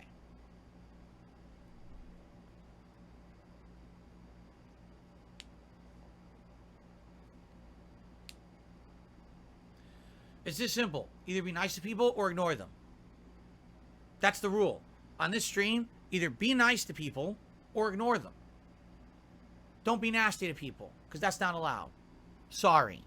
If you want a place where people can be nasty to others, oh, there's a lot of toxic streamers I know about that you can go visit, and they're not here on DSP Gaming, so leave. Okay. He's pretty darn good. It's funny. Yeah. I forgot about that one. That's a good one. My back problems have not necessarily gotten better. It's just I put myself in a life situation where I don't strain my back anymore, so they're not an issue. It's not like it magically fixed itself or anything. Well, yesterday you said it deherniated itself. Yesterday you claimed your back had deherniated. And the fuck, Jesus fucking Christ, man. Stevie did, you know, aware of that? Yeah, he did. Yesterday he said his back had deherniated itself, and today's like, oh, it doesn't mean it's got fixed, however. Stevie didn't really. Okay, I need. You missed gold yesterday, Steve. By the way, you missed fucking gold. Let's see if I can very quickly find it. Let's PigPigGo this for. Let's just search back for podcast. We'll see if yesterday's podcast has been added to this. Okay, hang on. Let's just go back in time. So hopefully yesterday's podcast will be available on the good old PigPig. Actually, I could just fucking search the transcripts from Phil's on fucking screw it. I've already started searching now.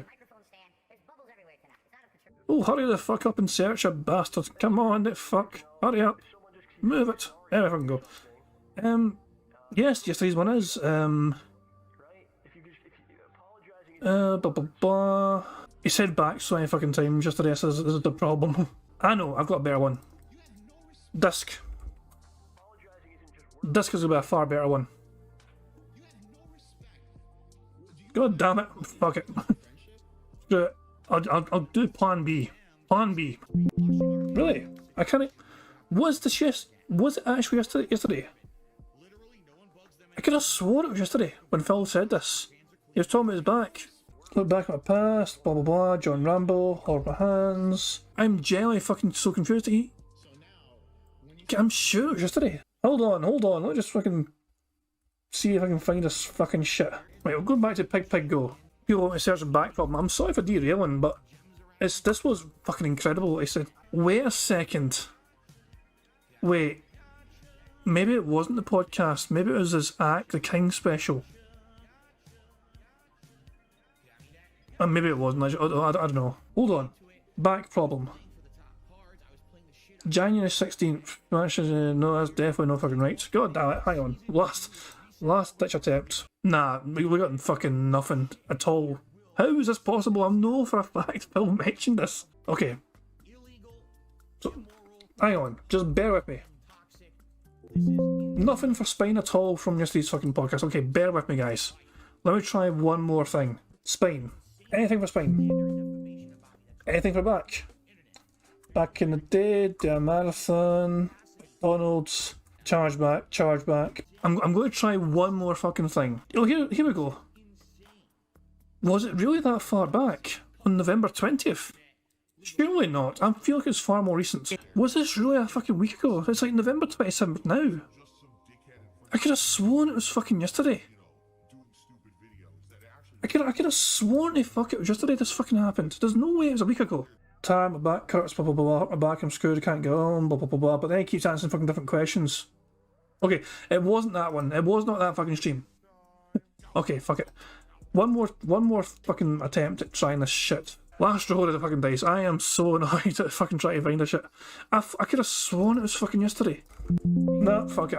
I give up. I give the fuck up. I don't. PigPigGo has failed me. My memory seems to be fucking failing me. I don't have a fucking clue. I could have sworn Phil talked about it. But the thing is, I'm not the only one, I'm sure I'm not the fucking only one that's seen this thing. Phil actually fucking talked about his back problems like yesterday or something like that. He fucking talked about how his back deherniated. I'm absolutely certain of it. I feel like I'm going fucking crazy here not how to fucking find the goddamn clip. I'm so confused. I am so fucking confused. Let's just get back to the bingo. Fucking ignore my dumbass, I guess. Back issue has a hit for yesterday, says Pixar. Okay, fuck it, one more time. Once more into the fucking fold. We fucking do this one more goddamn time. He said it in the Gotham Knights playthrough. Then how the fuck would I have seen it? Because I didn't watch him play fucking Gotham Knights. I think I'm going to have to tap out and just say, okay, can I find it? I cannot find the evidence of this fucking happening. Get on with the fucking bingo. On back to fucking bingo. I'm sorry, Stevie Dead. I couldn't find the fucking clip for you. I can't find it anywhere. I'm fucking going to fucking mind trying to fucking find the goddamn thing. I'm more concerned about. Okay, one more time on PigPigGo. My back. I'm just searching my back. Screw it. One more goddamn time. Nah, 20th of November is the earliest possible thing that's on here. See, 20th of November is the earliest, so I have no idea how or where I'm so confused. I am so confused how that happened. I feel like I dreamed the fucking thing since I can't fucking find it. It's bizarre. I'm still annoyed I can't find that fucking clip. It's driving me fucking doolally. I'm so annoyed. And Phil's buggered off to the restroom, not a boys' room. I'm so tempted just to try and keep fighting it. And I've actually closed PigPigGo altogether. I know for a fact he said it yesterday. It's annoying the absolute ever-living shit out of me. I know he talked about his fucking back and how, you know, he's changed his lifestyle. He can't go hiking or whatever, but he can fucking, you know, his back is better and he thinks it was like deherniated. How in the hell has PigPigGo not fucking got it? How the hell has Phil's own fucking video not got it? Nah, I'm going back. I'm going back to fucking... I don't care. Someone suggests I like search L4 or something. Vertebrae suggests. I'll give it a shout. Advertising, advertisements. Advertisement. I can try L5 I guess, but I don't think it'll work. Well, maybe if I fucking talked about it before gameplay began. That could be it. Maybe it wasn't actually a part of this fucking podcast, but it was a little in-between bit before we started this fucking game. That's what it was, I think. That's exactly what I fucking think. That's why it's not included in this fucking podcast, because it didn't actually happen in this fucking podcast. I'm determined. Lower back, it was between the L. Here we go. I knew I wasn't crazy. You guys didn't see Jasper, did you? Because he was running around the house, and I left the door open. Shut up, bitch. I'm talking to fucking past Phil. I knew I wasn't crazy. Here we go. We've got it here. I knew my ass wasn't crazy. A lot of people don't know. All right, I over a decade ago had a very bad debilitating back injury. I had a severely herniated disc in my lower back. It was between the L4, L5 vertebrae. And that's the one that's so bad that if it gets bad, you lose control of your bowels. Yeah, it's... I'll take that in for today. Stevie Dead's still here as well. Granted, his bad back was so bad you lose control of your bowels. There you go. Phil was shitting himself because of his bad back. Really bad, okay? So, I was getting therapy, I was getting injections, all kinds of shit. Over the years, I was using stretcher to stretch out the back and stuff. And when I moved out here 8 years ago, essentially when I moved here, I changed my lifestyle. Now, I don't do frequent heavy lifting. I don't have to do extended long driving. I don't put a lot of physical stress on my back anymore. And over the years, my back basically strengthened up. You know, and I had no issue. So because of that, now I'm good to go. Like, I have no issue with my back at all. The only time that I have issue with my back, there's 2 times that it can happen. Number one, if I have a day where I have a lot of physical activity, I'm walking around a lot, I do have to carry stuff around, then I might have a little bit of issue with it where it's sore and it hurts, or I get a little bit of numbness in my legs still. But for the most part, it's only if like I really sleep in a bad position, and usually I just fall asleep and I move in my sleep. Sometimes I'll wake up, I'm like, oh shit, I really tweaked my back in my sleep. And now I'll feel bad, I'll have pain, numbness again. But usually it's not an issue. And the good news is, you know, I got the injury near the tail end of the time when I had the office job. So around 2008, 2009. So here we are in 2022, 13 years later, and it's really not that an issue anymore. That's a good thing, because a lot of people, you get the back injury and it never gets better.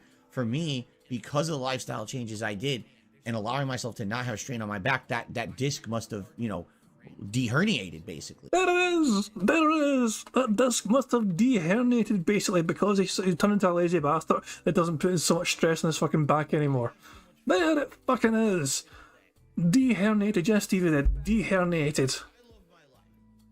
I had a feeling this was going to fucking trigger the fuck at you. This was worth it. This was worth the fucking 10 minutes of fucking trying to remember how the fuck I found this fucking I knew it had it somewhere. This is why PigPigGo doesn't have this. This is unrecorded. So PigPigGo has everything of what Phil records and uploads to his own channel. This is obviously unrecorded because it was in between the podcast and the gameplay start, and this is why I fucking couldn't find it in PigPigGo. Phil was a medical. Let's see that one more fucking time. 13 years later, and it's really not that an issue anymore. That's a good thing, because a lot of people, you get the back injury and it never gets better. For me, because of the lifestyle changes I did and allowing myself to not have strain on my back, that disc must have, deherniated basically, like the swelling went down, and I don't really have that problem anymore. Because the problem really wasn't that the disc was slipping, it was that the disc kept swelling and then it was compressing because of that. So, thank goodness, right? Because again, I'm the lucky guy. Hi, very, very quickly at the end here, because I didn't get to mention this in the video, but I've just noticed this bit here. Because the problem really wasn't that the disc was slipping, it was that the disc kept swelling and then it was compressing because of that. And yeah, he doesn't know that a bulging disc, a slip disc, and a herniated disc are the same thing. They're just different words to describe the same thing happening to the disc. How many slip discs do I have? No, I had a severely herniated disc in my lower back. So, yeah, it's another thing about the back he doesn't know about. But the thing is about scoliosis, it's a completely different situation. I don't think it has anything to do with your vertebrae. It's just like an ever-growing list for the upcoming back video. Speaking of which, I should get onto that. But before I go, I also wanted to apologise for some of the audio quality during these clips. I don't quite know why my capture software did that, but I suspect it's got something to do with the fact that there's over 1,000 clips in my capture folder. So I should probably go and sort through them at some point. But yeah, anyway, thanks for watching. Bye.